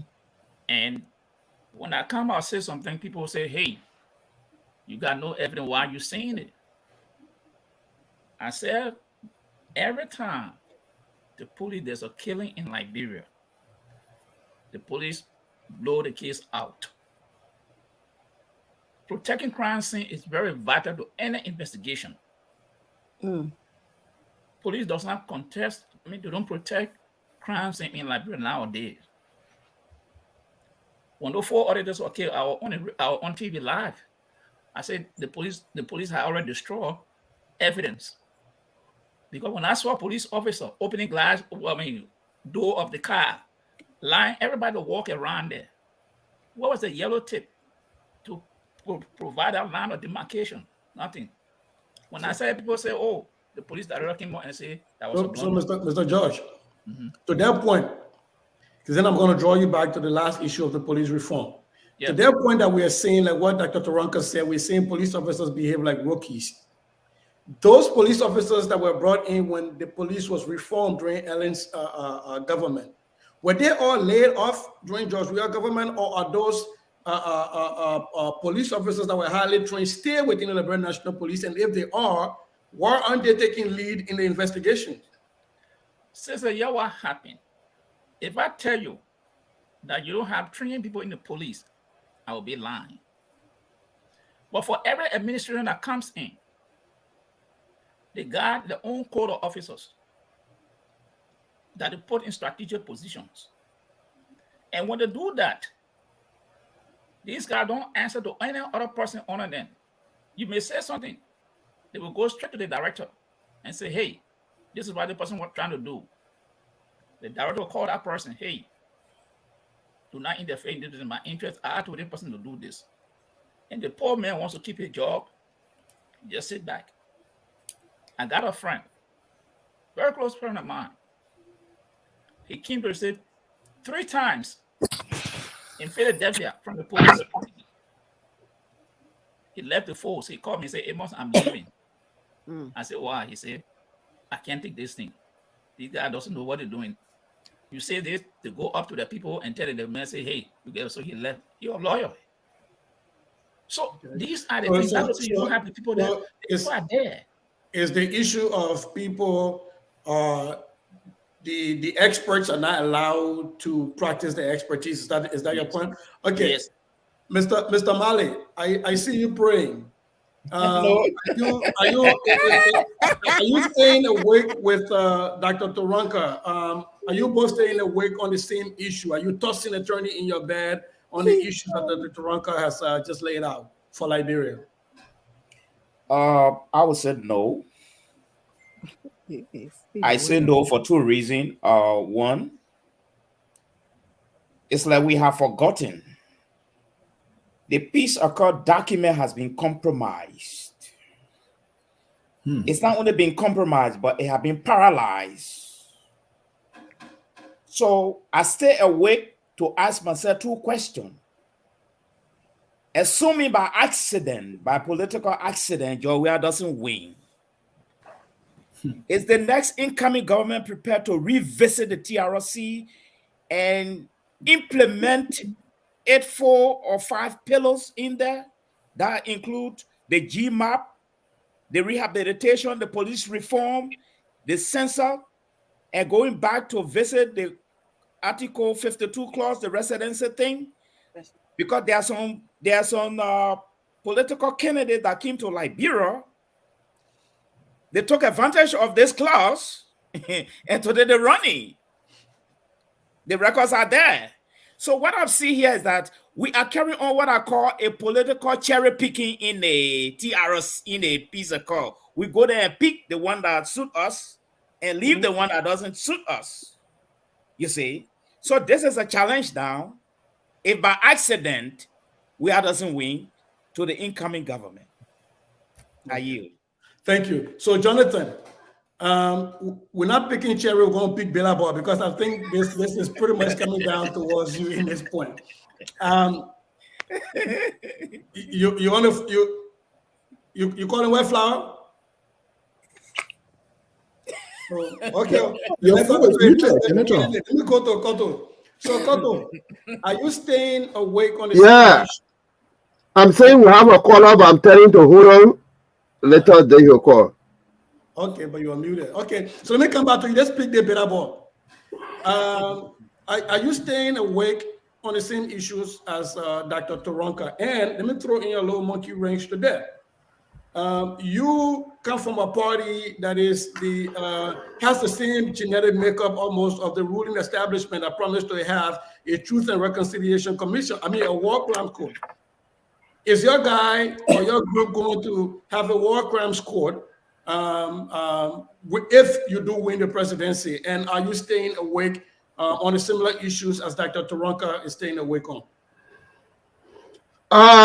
First, the situations in Liberia are too many. I just call for all of us time. That's why we are all up, like Dr. Toronka has said. It is quite concerning. As to me being, or my political interest being, I mean, something to look at. Let me say that the excess of the residency in the Accra Peace Accord was all introduced. Firstly, it was primarily introduced based on this playing of Liberians, refugees, people leaving out of the process, and they wanted it to be a playing field so that no one is restricted, because they were out of the country because Charles said they didn't want it to be, or because though they didn't want them to be. So they now wanted any hiccups to serve as a storming block for any of the presidential candidates. That was the undertone. Now that the Constitution came to full swing, it is with the understanding that after 2005, 2011, 2017, that constitutional provision are going to full swing. If you were a fish, it would be so easy to catch you. They may get through a line in the water. Yeah, you there swallowing it on this residency. No, the education already provide.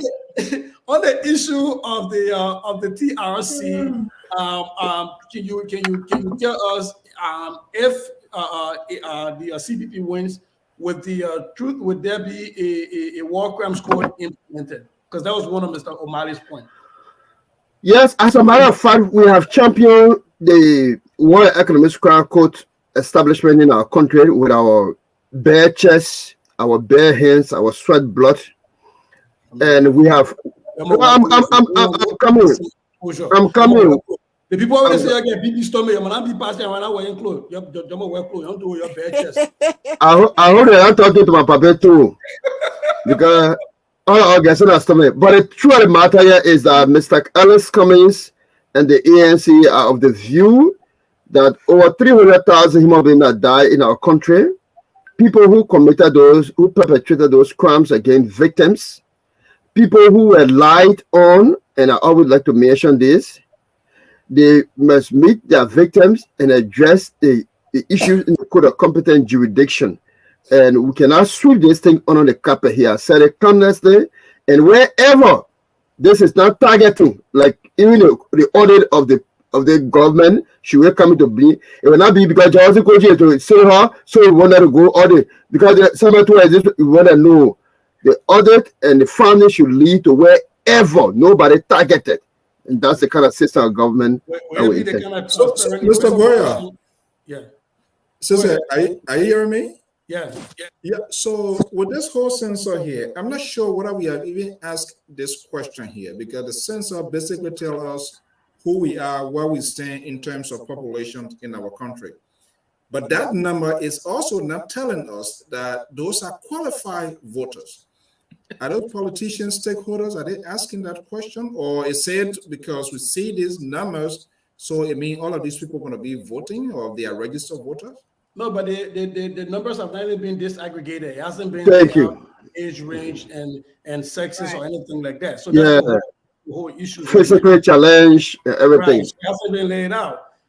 Because then if it's laid out, people can be able to see why is it that the population in River G and other places are higher than in other places. Maybe if it's birth rate, if it's between the ages of, maybe 0 to 10, then we say, okay, it's huge birth rate. If it's within the youthful employable population, say maybe it's because of employment opportunities and other stuff, but it hasn't been disaggregated. So Koto, coming to you now. Are you staying awake, still sending money to Liberia because you worry like how Dr. Taronka is worried? And the other piece to that, knowing that in Liberia, we have this what about this, and we always say, what about your time? What about your time? And knowing that you are a member of the Unity Party, have there been any high-profile death in Liberia during the Unity Party time that was investigated to a conclusion that we can point to and say, here is the roadmap that this current government should follow? Well, I think you can put me in a situation where I can't handle.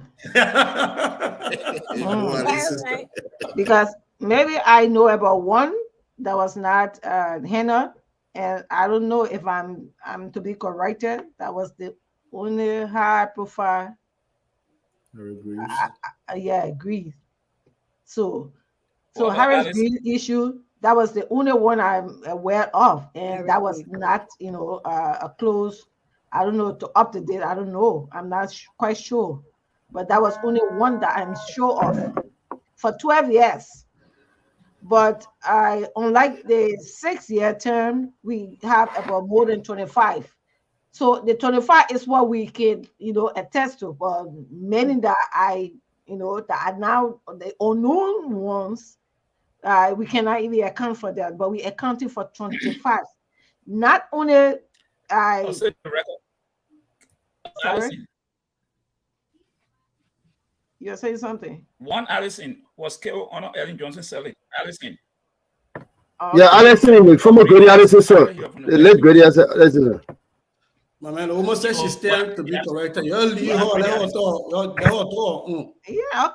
Go ahead. Okay. But Koto, let me just put this in there. We understand that. I'm feeling really when you coming to add me. I don't want to get you because you put on the problem. Yeah, I want help. I want to lay a foundation. The foundation is that another government said that whatever United Party was doing was not good enough. We can fix it. So we turn it over to them now.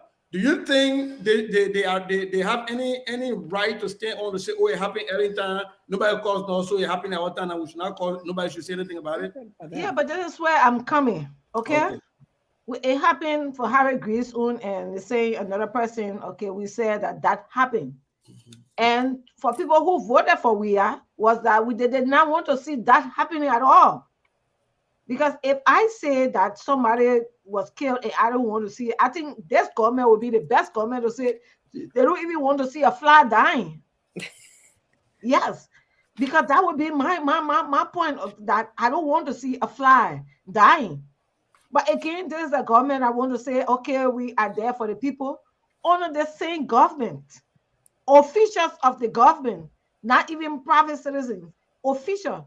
25 that we can account for. That's right. After today, none of the investigation had come to closure.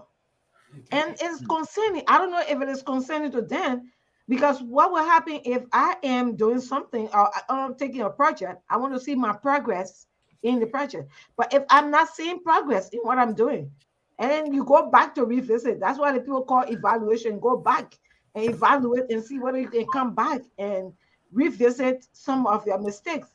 But instead, what is happening now, instead of correcting the mistake, is that we are getting deeper into what is happening.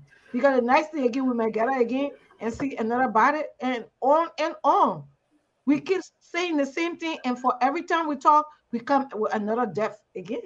So we keep doing the same thing over and over, expecting different results. So somebody's on the line. Please record your message. When you finish recording, you may hang up or press Jonathan, 1 go for ahead. more options. To leave a callback number, press 5. Hello? Hello, caller? Yeah, hello. Can you hear me? Yeah, I can hear you. Are you getting the caller? Yeah, we can hear you.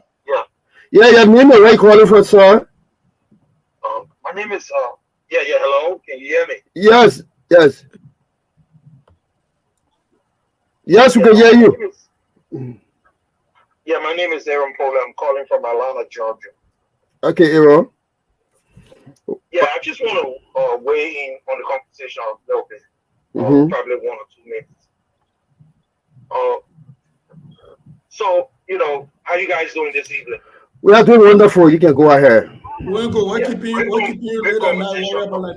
What I wanted to say, I just wanted to make 1 or 2 points. The situation in Liberia, the issue we have in Liberia is a systematic issue. Okay? We try to politicize stuff in Liberia where it happened. Okay, you guys talking about the Accra Peace document, right? Yes. And within that document, you guys said the document stated that the police should have been reformed. Okay, we had a government in place for 12 years. 12 years. You guys literally sitting on the show today talking that within 12 years, the UP government couldn't reform the police and put a system in place that every other government post-war Liberia can build on. That's what you guys telling us tonight. I don't want you guys to answer that question because everything that's going on now with the police, okay, comes from what the early government didn't do to the police, to the police force. Okay. So I just want you guys to answer that question. Okay, just quickly before you go, because other callers might come in so that you have the difference. Now that maybe you are not hearing from us because all the panels will talk, they'll give their own, they'll address the situation. But now that things happen over the last 12 years and a new government came into place, eyes are open to all of the missteps and the hiccups. What has the current government done to addressing these problems that they met? No, Just a few seconds.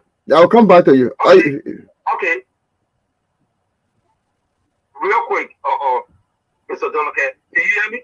Yeah, we can hear you. Okay, yeah, a few seconds, real quick. Okay, we live in the United States. I live in Atlanta, Georgia. Okay, I'm a criminal justice major as well. Do you know how many cases in this country go unsolved with all the technology they got in this country? Okay, and you're looking at the police in Liberia. Okay, you expect them to solve murder cases in 2 weeks, in 3 weeks. Okay, and you know we don't have the kind of instrument that they have over here to solve these cases that is solved probably in 4 or 5 years. We gotta be reasonable, guys, not because we don't like the judge, we are led government, so we will be on them when these things happen. Let him say his 2 points. Yeah. You can address it. Okay, Aaron, we got your point, and I think the panel will address a point, and you keep following the show. Thank you. All right. Okay, so real quick, I just want maybe 2 panelists to speak on that. On there, because we are running out of time. Maybe any two persons can pick up on just quick a minute or 30 seconds to address the caller's concern. Yeah, let me just quickly.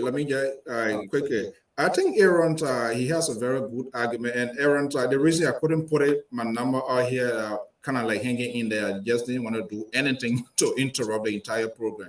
But I think he has a very good point. Good point in the sense that government is continuity. We need to know where the where this unity party government left us as well, because this is a very serious concern. When we look at even the running of the unity party, the bankruptcy of the country, the 15th, the no-car issue, all of that. But to our insult to injury, the government who came and did not address this issue. So it's like, we assume, because they didn't tell, we assume, okay, everything is under control. But these are legitimate conversations that we really need to be having. And now the opposition, those who are also seeking to take state power, they need to start kind of like having the policy-driven policy-driven conversation as to how it's going to be done differently. In as much they are not there now, so as to reassure Liberians as to say, hey, you know what, we'll get this. We're not going to do it where how maybe the CDC government pick it up from the Unity Party. They need to start coming up with some strong policies as to how they're going to get it done differently. But I think he has a very good argument. So in Chicago, they just had an election where the sitting mayor, the sitting mayor was defeated, and she's not going to the runoff. And the major reason why she's not going to runoff is because of the high crime rate in Chicago. Having said that, any 2 panelists can pick up. Is it fair, like Aaron is saying, to say, well, murders do happen in Chicago a lot, and so they go unsolved a lot of the time. And so when murders are happening in Liberia and they go unsolved, that we should be okay with that. Do you agree with that, or do you not? And if you don't, why not? Because one of the things I want somebody to lay out there is, what is the statistics? I want to say something. What's the percentage of crime that's been solved in Liberia? Like murder, for example. So I just need 2 people to just pick up on that real quick. Let's do him justice, agree or disagree, but let's be fair, because he's one of our ardent followers, and he laid a very good point out here. Who wants to take it? Yeah, let me say something, okay? Okay, wait, by Josh, hold on. Send you the police officer, you will be the last. Just will be the first one that will come to you because you speak as an expert. Oh my goodness. Okay, thank you very much, Sissy. From the guys that speak, they always saying they don't like the we are government. They don't like the we are government. And once you start to think on that perception that somebody don't like me, then you go the wrong path. We are discussing government. We are not discussing we are. And from my point, this is where, I think they missed the mark. Because if you keep saying they don't like the person, they don't like the person, they don't like the person, the people who don't like the person is the person that killed 25 people. Okay, so Under this government. Okay, so Koto, let's leave that because we all know if Jonathan started with that to say the CDC people will always first start with hate. So let's forget that. On the issue, on the crux of the issue that he laid out, that there are cases that go unsolved in America that has all of these technology, and we are being unfair to expect more of Liberia where we don't have those same resources. Is he right? Does he have a point on that? For me, that's no excuse.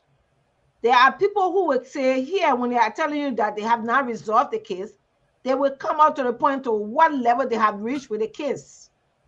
And they will always come out to elect the citizens as to where the case is. Unlike in Liberia, there is no, address on the status of the case. So are you saying that they should not even be coming up with the status of the case? And what he's saying that the population in America, you cannot compare it to Liberia.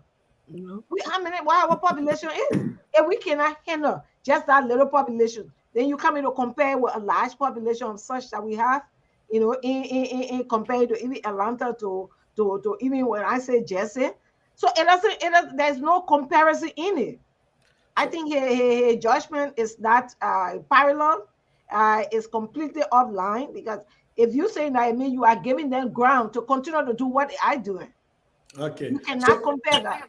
So real quick, 1 second.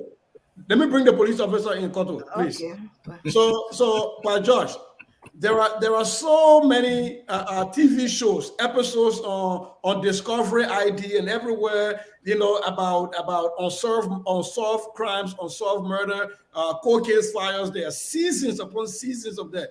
Does Aaron have a point here? Jonathan, what happened?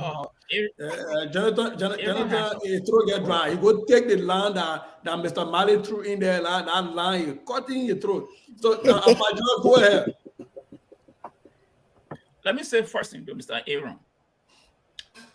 During the Ellen time, the UN reorganized the police force. When they came in, they administered and actively tested all the officers that were there. 15, 20-year veterans. Some of them refused. Today, they had no job because they said that everybody should go through the system of retraining. So the UN did retrain the police in Liberia. Ask anybody. Some old officer who have been there 20, 25 We're talking about resources. We're talking about resources. Do we have the same crime scene technology, investigative tools? Do we have the same amount? I'm coming to that. That was one of his points. What are the people they are never trained? They reorganize our police force. The UN did that. On the issue of equipment, no, the system had not been equipped to the extent he mentioned. But we're talking two things here.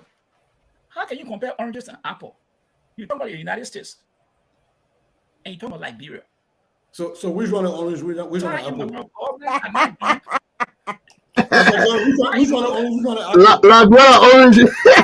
Really orange, the apple. Liberia oranges. Or, apple is more than oranges. So Liberia orange, America that. So here's the thing here. When he said, even in America, cases had not been solved. I'm right in Atlanta.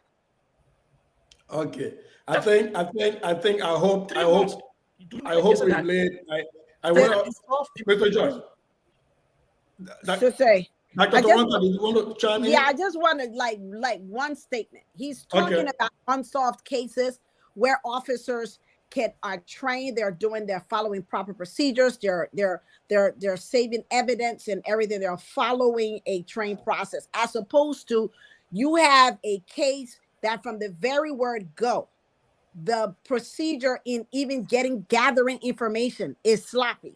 It's a difference. You can do all it. It's like a lawyer. You prepare, you go to court, and you still lose a case or win a case. So you can't compare, are cases unsolved or are they handled properly? We are saying that these cases are handled, they're not handled properly. That's why they're going cold in Liberia. That's the point we're trying to raise here. We're not talking about the fact that they're just unsolved because they did everything that they could. They had trained officers doing what they could, what they had to, with the resources that they had, and the cases just went cold. Because we do have cold cases here, as you raised. They are not handling these cases properly because they are not trained. So should we start syndicating a cold case, a TV series for Liberia now? We might as well. Okay. What's keeping you up at night? But like a lot of things keeping you up at night. Koto, have you already told us what's keeping you up at night? Yes, you have. So it's Jonathan and Pa George that are left. So I'm going to take one call, then I can wrap up in my own statement. Is it possible? Absolutely. Okay. Call out with 5978 number. And name where you calling from? Hello? Yeah, hello there. This is Aaron again. Okay, Aaron, 30 seconds. Yeah, 30 seconds. Yeah, let me just reiterate my point here. Yeah. Oh, can you hear me? Yeah, I can hear you. Can you hear me? Yeah, we hear you. Yeah. What I'm trying to say here is, I'm not talking about people handling cases and stuff like that. Yeah. What I'm talking about here is comparing the United States with Liberia. This is what I meant. Okay. You need to give the investigation a chance. Okay? In America, they don't solve cases in one day. Okay? After the first 48 hours, if there's no lead, after the first 48 hours, if there's no lead, it makes it difficult for the investigation. So we come on the radio or on these discourses sometimes, and then tell people that, oh, the people not handling the cases. How do we know that they're not collecting evidence? How do we know? Okay. How do we know? Okay. Thank you. Let's give them a chance. Okay, let's give them a chance. Is the one in the room? They come to you with nothing if they don't have nothing. Okay. They don't have information to come out. Okay, Aaron. Okay, so we're still waiting on some information from the death of Mr. Tarbert. So we're still giving them chance. So what's keeping you up late at night? I'm the one now. Thank you. I just had to use the opportunity. I'm up late. I mean, with all of the problems that were listed in the TRC, for which we have all of the situation that have gone on for the 14 years and still keep going on with huge stealing, secret killings and what have you. Those are things that keep us up because we got family people there and we ourselves have been there and want to recommendation for the solution for our problem.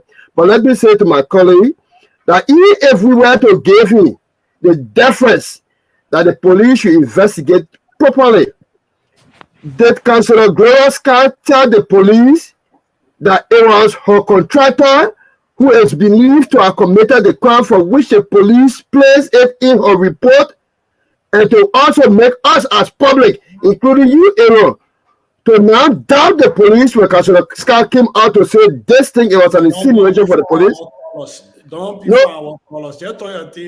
Yeah, so I'm there trying to say we have been giving the police chance, but when there are contradiction, our place as panel, as Liberians, our audience that follow the thing is to give our own side of the story. It is not to indict the police or to condemn the police. What the police is providing to us is what we are analyzing. Now that Councillor Scott said that she did not tell the police the insinuation they are carrying on, then they make us not to doubt. This police that were told day one when the thing happened, day two were happy, including the justice minister. Even when the person died, they did not come to that person until 2 hours after. This is the police that giving wrong information that have not existed. I think there's reason why we should believe otherwise and keep to dig more. Thank you. So, Mr. Malley, what's keeping Jonathan up at night is he doesn't trust the police. can a civilized society function? Can a democracy function when the citizens don't trust the police? Or do you even disagree that the citizens don't trust the police in Liberia? Well, I may see this from two different points. First, I believe that the TRC, the peace accord, we keep talking about reform. We don't know what was the justification of reform by the 12-year government. And to be very frank with you, as long as the peace accord is not implemented to the fullest and Georgia wins, trust me, we will continue to have the discussion again for the next 6 years. Because the scholar raised one salient point. He used the word built. If the 12-year government of the Unity Party had already implemented the peace accord, trust me, we are going to follow it soon. But because it wasn't done, things are even bad off now. People are activating rebel into this thing, probably as part of the reform. The police delaying coming to the people. That's the definition for reform. You see? So it's like we have had a civil war where we even awarded the first two signatories to the accord. We awarded them a gold medal. We made Charles Taylor a president. That was an award. We made Helen Johnson a president. That was an award. These are people who signed this accord. You see? So until we can go back to the PRC, to this accord, nothing good is going to come out of Liberia. So the issue of we just looking at a segment, like police reform, the corruption system. Like for instance, GMAP was one of the pillars to curtail corruption. Helen Johnson Sirleaf shut the door on it. You can do your research. GMAP, they shut the door on it. All right.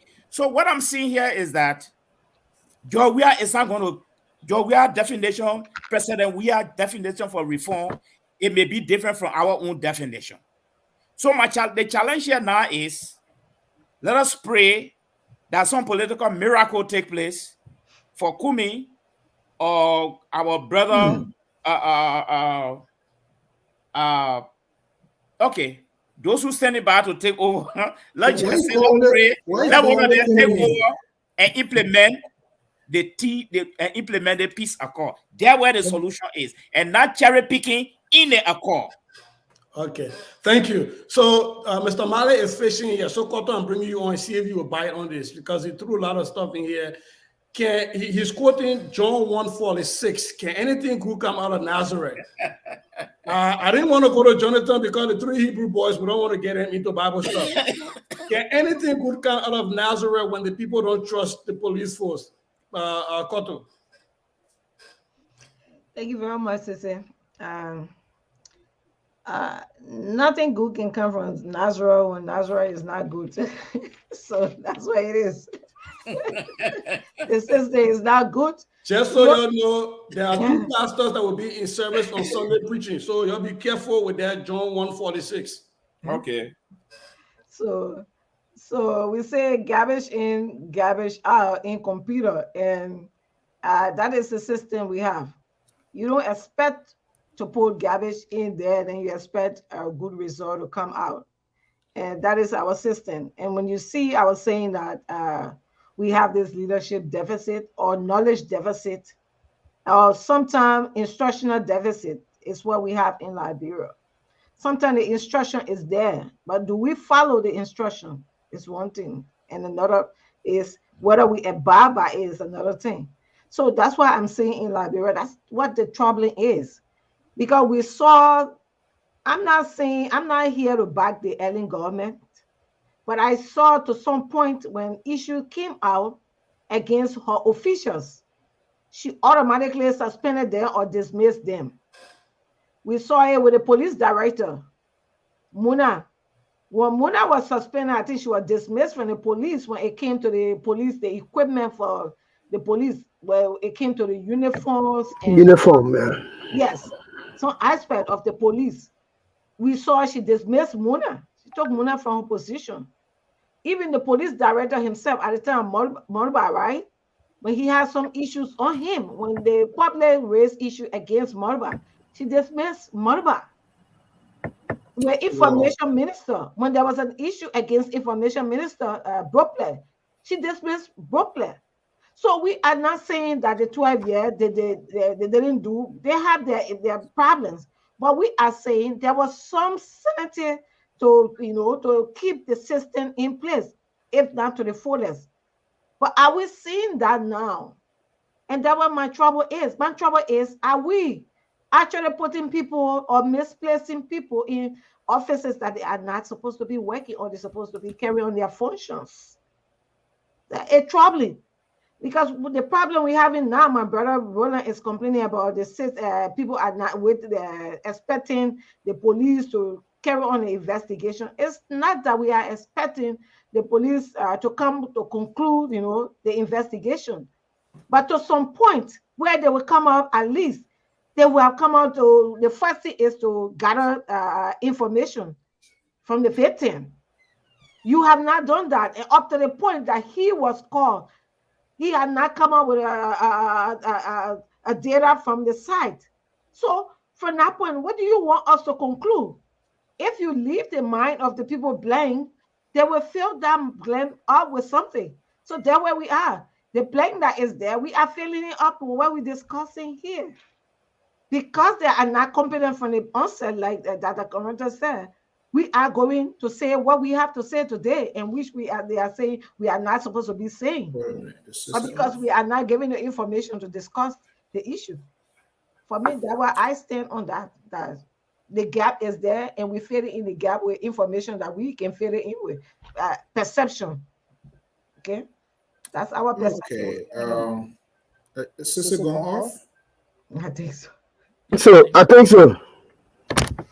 All right, I think we are going over our limit, 18 minutes now. So I think it was good to Sissy step in, and all of you guys try to hang in there, because for some reason my whole system here kind of like going crazy.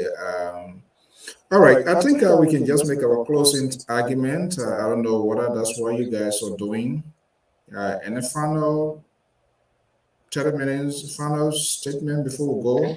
I'm not sure whether Sissy coming back or his assistant with changing shift had an issue. Anybody want to say something before we wrap up for the rest of the evening? Yeah, Mr. So let me say this. Cotto talk about airline. But what's the difference? You dismiss when you don't prosecute. I think Sissy is back. I think the system went. Yeah, sorry about that. I think Mr. George hacked my system, but I was listening on my phone. So I see Mr. Mali is a very good fisherman tonight. So let me get to Pa George real quick. Sis Cotto just said, nothing we can count on Nazareth, garbage in, garbage out. Mm-hmm. Do you, on a serious note, do you believe that there is a trust deficit of the police in Liberia? And if yes, can a democracy, can a nation state function fully where the citizens don't trust their police that are sworn to serve and protect? No. And that is the serious problem we are facing today. Once the citizens don't trust the police, that means there's breakdown of law and order. And when that happens, things go sour. Because listen, the police cannot work in isolation with the public. The police depends on the public to stop crime. Equally, the public depends on the police for protection. But when the public don't trust the police, it makes it very difficult and complex for the police to serve. And no democracy will function without a proper law enforcement. No democracy. So here's the issue. That's the bottom line of that. Cotto made some points. Ellen Johnson dismissing people. What difference made? You dismiss people to prosecute them. If you just dismiss people, you tell them to go sit down. Whatever you talk is yours. And that's what Ellen Johnson was doing. Mona Penn stole police uniform, Paul Mobile and all of them. She fired them. Were they ever prosecuted? No. So what difference it makes? So by Josh, are you saying that George Weah, President Weah, just borrowed from Ellen? He just fired McGill, but he didn't prosecute McGill. Just how he was firing people and not prosecuting them. What are you trying to say? Exactly, oh man. It's just a visa cycle. The only difference is, let me just tell you from there so they know can start go sit down, whatever you took, that's your business. And this is the same thing George we are doing. I see.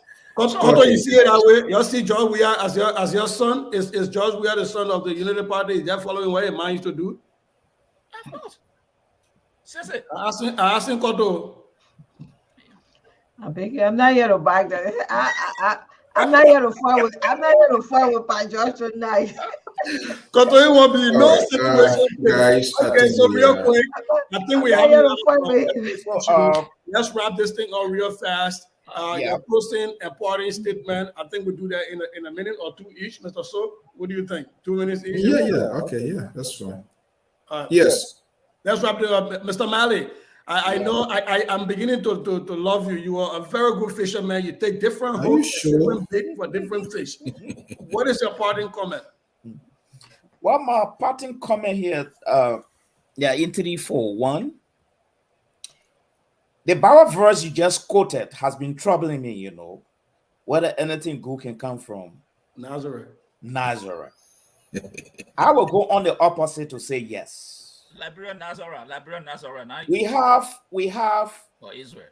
We have 3 people standing by, 3 good minds standing by. Tiawo Gongoro is one of them. The ANC icon, Kumi, is standing by. And the Unity Party vice president. I would rather be happy because the Unity Party vice president has seen the opposite of the TRC. I would be very happy if he becomes president so we see the other side, whether this Accra Accord can be implemented to the fullest. So, to conclude, I want to give benefit of the doubt to our presidential icon that's standing by and pray hard for political miracle to take place by any means possible, democratically now, for George Weah to lose this election. Because to be frank with you, what I see unfolding, I may be judging President Weah wrongly, but what I see unfolding definitively will continue for the next 6 years, no matter what.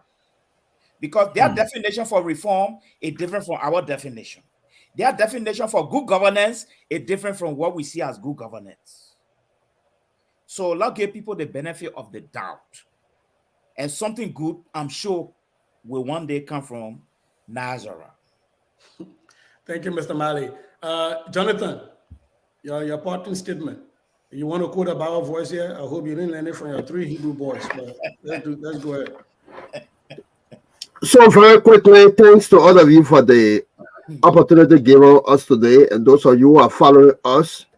I first want to dispute the thought that people mostly try to use against people who want to criticize or who are criticizing the president, that it is because they don't like the president's likability, they hate the president. I can say for once that this is the individual that all Liberians came to realize and like when he was in the soccer world. So, and it demonstrated it over the years to the extent that he won 14 out of 15 counties. I mean, a bulk of the people make that decision.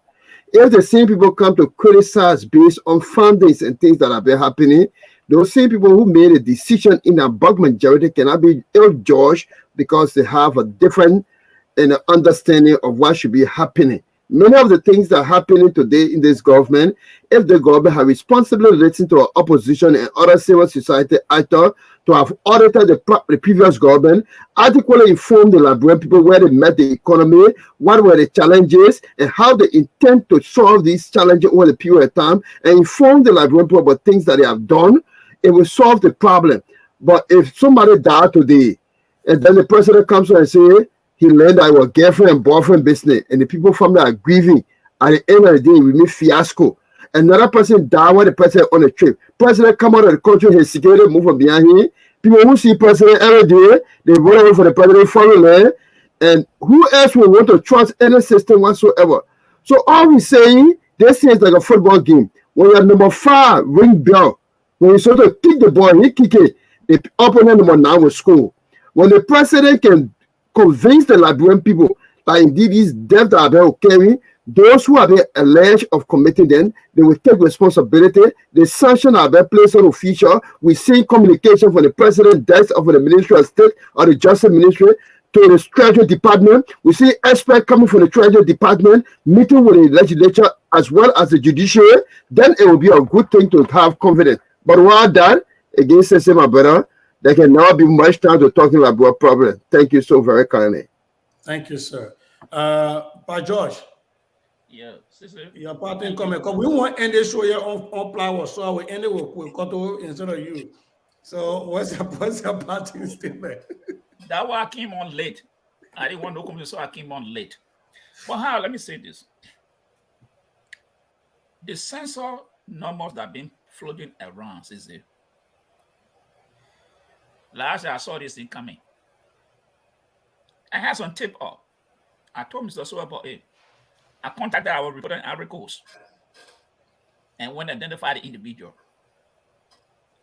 This number you see playing, I can say, oh, wait, election is not rigged on the day of the election. Election is rigged year before the election. Those numbers, what I suggest, the opposition should take the censor to court for them to provide the raw data from the feed. If they don't do so, we'll be talking about Nigeria. But the issue of this killing in Liberia, take it or you leave it.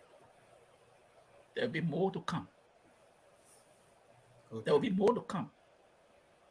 What my word? There will be more to come. And these cases will not be solved, sister. It would not be solved. The Liberian people should get ready. I'm saying that tonight again. It would not be solved. So we should fasten our seatbelt to tell our people when you're going out, you know where you're going, come back home. So if you don't have anything to do this, we go home. Because some of the things we talk, we're not just talking because we hit somebody. But for me, if you're in politics, you got thick skin, don't get that. So, but there are information we get from people. So someone will say something, we don't have to call name, but we just tell people, hey, be careful. So what we see in Liberia is very sad. But what gets to me is as a leader, when Yagba will die, don't worry yet. When Yagba will die, don't worry about Yagba will.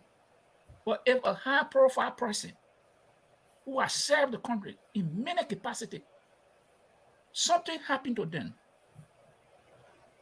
why the leader of that country can I say, hey, I'm going to make a telephone call or let me pay a visit to counsel the person?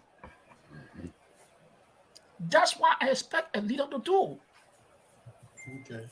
So, but look where we are. And the police is not helping Liberia. Okay. It's not helping. So I think they need to revamp the system. Let me stop right there. All right, thank you, sir. I think Councillor Scott said that the vice president reached out to her, but to your point, maybe you expect the president himself to reach out. But she did say the vice president reached out to her and extended condolences. Koto, what are your thoughts? I didn't get that part, so I'm sorry, but I expected the president to say something to her because of her position. No, I get the point you're making. Koto, what's your parting comment? Thank you, Cesar. My parting comment is going in Loma. Oh. So. She didn't want me to respond by a yes one. Pajo, you still forcing. You didn't force it here. Let me see if you can do that parting comment in 1 minute, 30 seconds. Loma, you tell our night, probably go where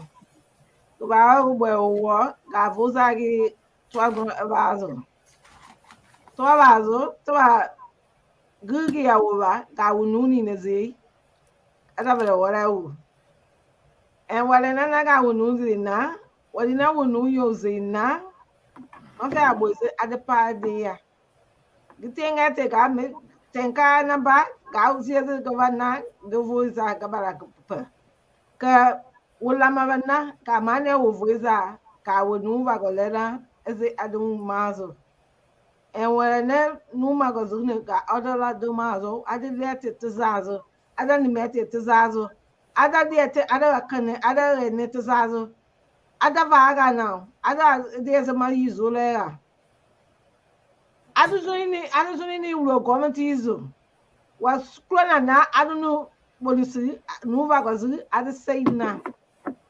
Gavaga Coco and Morongo boy war, will be there. Gawi izusu, gawo ezusu, gagwe wo. Ama zaina ma wonizi wo tepelewu. Wasena na dana oge ana. Dana oge ana taba saye wona. Fapa kanga ya lano wo taba te ya nimeti pa. Fala mana adizi ezusu. Na magawa go bo maga. Adama zaina ma adon zuni pelewu. Twaga George, we are adamant trana. We were Gaboso Maga, we Gabwazo work and met it Kigizo, Zila, and in the packet Twaga Gilava. The Gazena, I did get tea, Gagama, okay, the book and met Tipaga, we now going to work. Woman say Nakono was leading the play. So now Magama, Umama, Willosuma. Thank you, Gavanana, Gavam not as was a woman. Okay. Umama Wito Sema. So, Mr. So, back to you. I think I became the host of that. So I couldn't say man. Look, I think your credit score has accelerated so greatly. I think it was intended to hold me down from saying anything. But I said telling you go to my papa, I will send you back. But real quick, my one parting comment, and I'm out of here. Wait. So you're not attacking the soul today. He introduced you good today. Now what I mean? You. I don't attack people. I can just put my whole down. Where you coming from with attack? Don't mind. No, he don't want to say, oh, you introduce your other people, they start up, and you leave alone. But the person here, if anybody see to my analyst, Nina, so okay. Okay. La brought man in that position. Just get out of walkie-talkie. If nobody calling say, hey, just sound. But on a serious note, the opposition political parties in Liberia have to take note from the obedience in Nigeria. They had a heavy social media presence.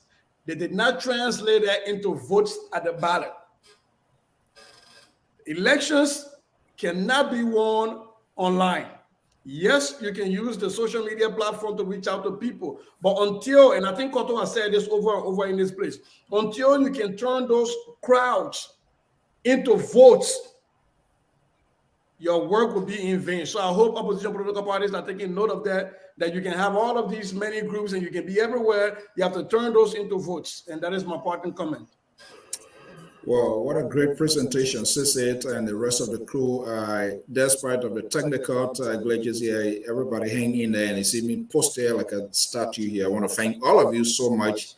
And I think this is a clear indication, even in our absence, capable men and women here can get it done. But my parting statement here today, we are hearing people are saying they don't trust the police.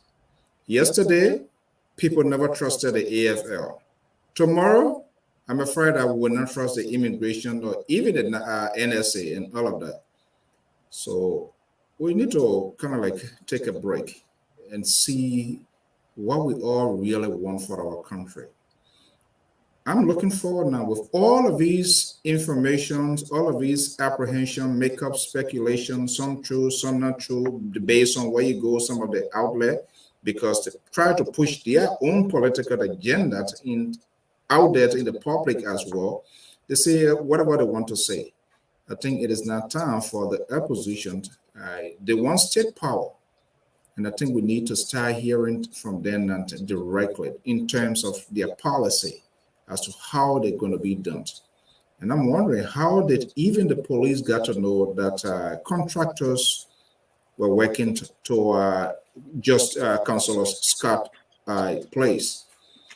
I think in as much as it's consequential for me, all life matters. There are other people who even never talk about stuff here. So yes, in as much you want to elevate it, but we had that sort of conversation regarding other people that, things been happening. So what was their own system to put in place? This is where we need to start holding them down. There are some other former government official things, terrible things happen to them as well. So now we are in the process of the fixes. So all of these people who want to be now, they need to start telling all their own long plan, even if they become president, what will become of a former minister, a former senator, representative. And not just only that, but any ordinary Liberian, the little one who doesn't even know anywhere, who has not even been in Morovia, what would become their fate in society? Or should we just only be protective of the elite because of the brand name, and then we kind of edify the conversation? Then we are not doing the country good, and we are being very selective as well. But guys, we're going to check. And interestingly, no, don't put your hand up. Let it get your own baby. There are a lot of things I heard. This guy, what's his name? Talo or whatever it is. Valitali. What we are not asking, he said, I also want to know now, Sheikh Sakor. It seems to me he knows Talib very well. And Talib said today, he is the one that introduced him to Major Jefferson Koji. That is a very critical point. No, but Sheikh said that. Sheikh said it. They won't put agree on. Saying that, yeah, okay, he said that. So what did he know about this guy then and now? Oh, he said it too. I said, well, Sheikh said this other man who was dismissed, and that's why I don't like. What his name says, Samuel Fago, was it? All of them. I'm not sure whether even they are credible in their talking point, because these people defended every bit and pieces of this government. I'm not sure whether they are even come back to apologize if they knew what they know now, their decision, their action was wrong at the time. They have not said it. So if Sheikh knows that this guy was a bad guy because he been knowing for a long time, why he decided to get him with higher ups in authority? What was the motive behind that too? Then he needs to tell us why. Or was he a different guy then when he knew him? And then but Mr. So it was the government responsibility to do background check. No. Yeah, government. No, but Sheikh also said this guy saved his life. And there was an interaction with in Lufa County. He said Sheikh were fighting, right? Yes, but look, Sheikh said the reason he brought this guy is because what Ellen did when she kept the combatants together and she was providing a livelihood. When the CDC came to power, they were trying to dismantle that. So they were saying it was a bad thing. That's how they put Sheikh in charge to get these guys together. And that's how Sheikh got some of these former combatants together. But he did say Sheikh too were fighting. Yeah, that's what he said. But but Sheikh denied it. The reason I'm getting to we need to get to the bottom line. We need to get to the bottom line as well, because what happens to this guy Wosi, the narrative that he provided, everything bit by piece, this one was this commander, this one was this commander, we all must be held responsible. What was his? Was he a journalist? He was a cameraman. What was his position? Mr. So the position. I thought we were close to you. That's what Look, so let's see this. Mr. So for example, in Banga, before the Banga fell, and there was a guy that was arrested, and they said Kaja Jigo fired the guy. Young people went to the street and saw the blood there. So those were just an account happening. Yeah, they go to see the men battling and they tell the men battling carry Kaja Jigo.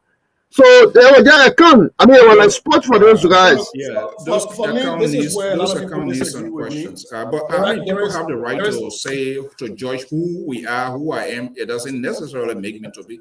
But what I'm saying, I think we need to have these conversations strictly across the board. Yep. I mean, And that's what other people don't like. We need to have a strict. And that is why the likes of Samuel Woolsey. Sheikh had been making himself available to various media. So if he was just saying it and going sit, but maybe I would love to talk. I would love to talk to him. My thing is, we're having a lot of conversations, and all of them are not about the same thing. So if we're talking about Glorious Scott's daughter's death, what is the situation with Sheikh and Woolsey and all those things in there? There are plenty of people who committed murder in the Liberian war theater that didn't kill Gloria Musu Scott's daughter. So I don't really understand why Woolsey they were coming. All of the explanation was Exactly. These people, and that's why I don't like this sort of being very disingenuous. Eugene Fagon was a mouthpiece of this government. So if he was still embedded within the government, all of these things, the Woolsey and all of that, giving full detailed account of this young man, they were still in the government. I believe this guy was somewhere around. Why? That's how hypocrisy and secret. They were in the government when power. They were in the government They were in the government. That's what I'm saying. Eugene Fagon, and he said on Spoon Network. I don't like to pick this sort of kind of trash from other places here. But he's telling us now that Sunday they're going to give an account of Batten. Can you imagine people saying that? So why all this time? Why all this time? Yes, does it have the information to find out further? No, listen. What? Yeah, does it have to further the information further if they provide it now? Listen. You know what I'm saying? It's not like you and myself. He was a spokesperson of the government of Liberia, regardless of Batten, whether he was sedition, this and that. Of course, he's not, I think, a United Partisan, but a blood wasted, which we all frown on, and everybody was concerned, and he never said anything. And this is what none of our people in Liberia are willing to make a political sacrifice simply because they want to be in authority. When they're there, they will protect and defend their own alligator. As soon as they kick them out, then they go like a wild geese. I think that's just being very dishonest to the country, not just to the government, but to the country. You are being asked to do it. So you said on here, I told people to get their parting comments, then you can open a whole different. Good night. Yeah, but here's the thing here. Here's the thing here, Mr. So. All right, Emojo starting now. Emojo, good night. Yeah, but what I'm saying here, when you get into trouble. Please, if anybody knows Sheikh, I don't know his number. I sent you a message already, so I don't know. I hope you respond. I would love to have a conversation. Sheikh is taking some responsibility. I saw Sheikh publicly apologizing for what is going on. That he was part of it because Sheikh is the one who negotiated for that money for Joy we had to run. So that was Sheikh's role. So Sheikh was responsible for getting Joy we had to power. But the fact of the matter here now is that this guy will hearing this thing because anyway, if I fall into trouble, then everybody will put my political also.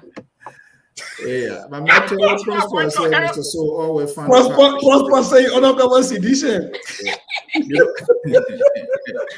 Look, that's it. So the moment I fall into trouble, everybody put my political also. I would love to work for my country. The thing is, I would love to work in my country, but I'm not sure whether I will even spend 24 hours because that's the only fear.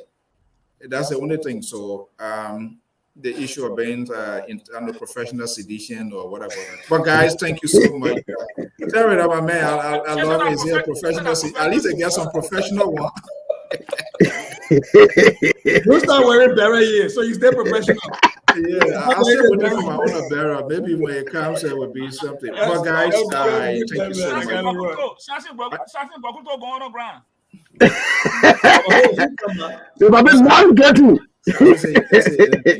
Guys, thank you so much. Thank you so much for stepping in the middle of the court.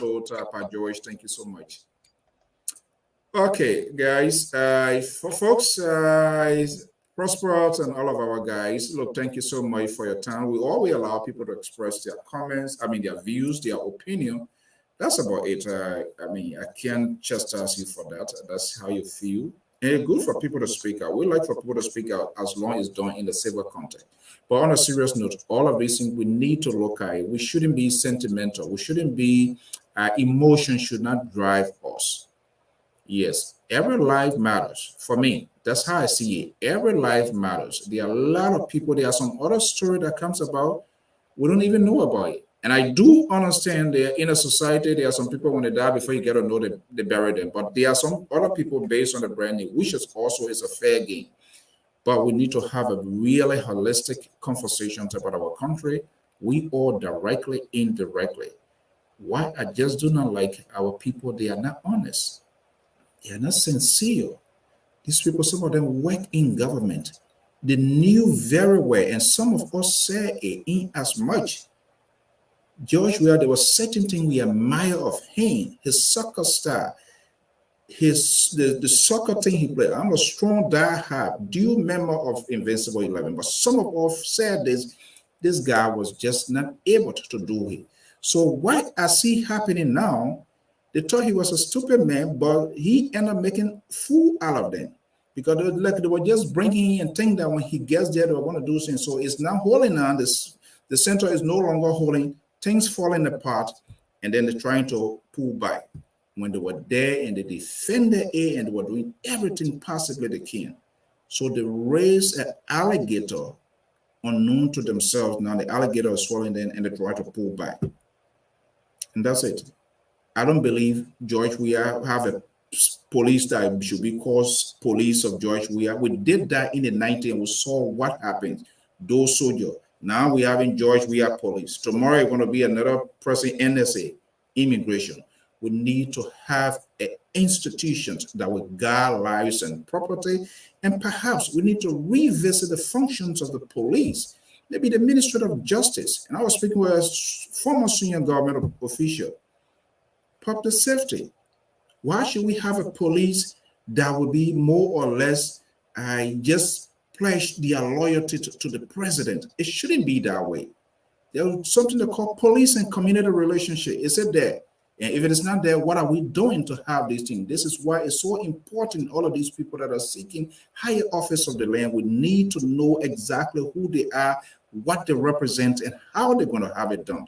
If we don't do it, trust me, when they get there, we'll come right back to this issue here and they will tell us, if you're not in government, you don't know how government works.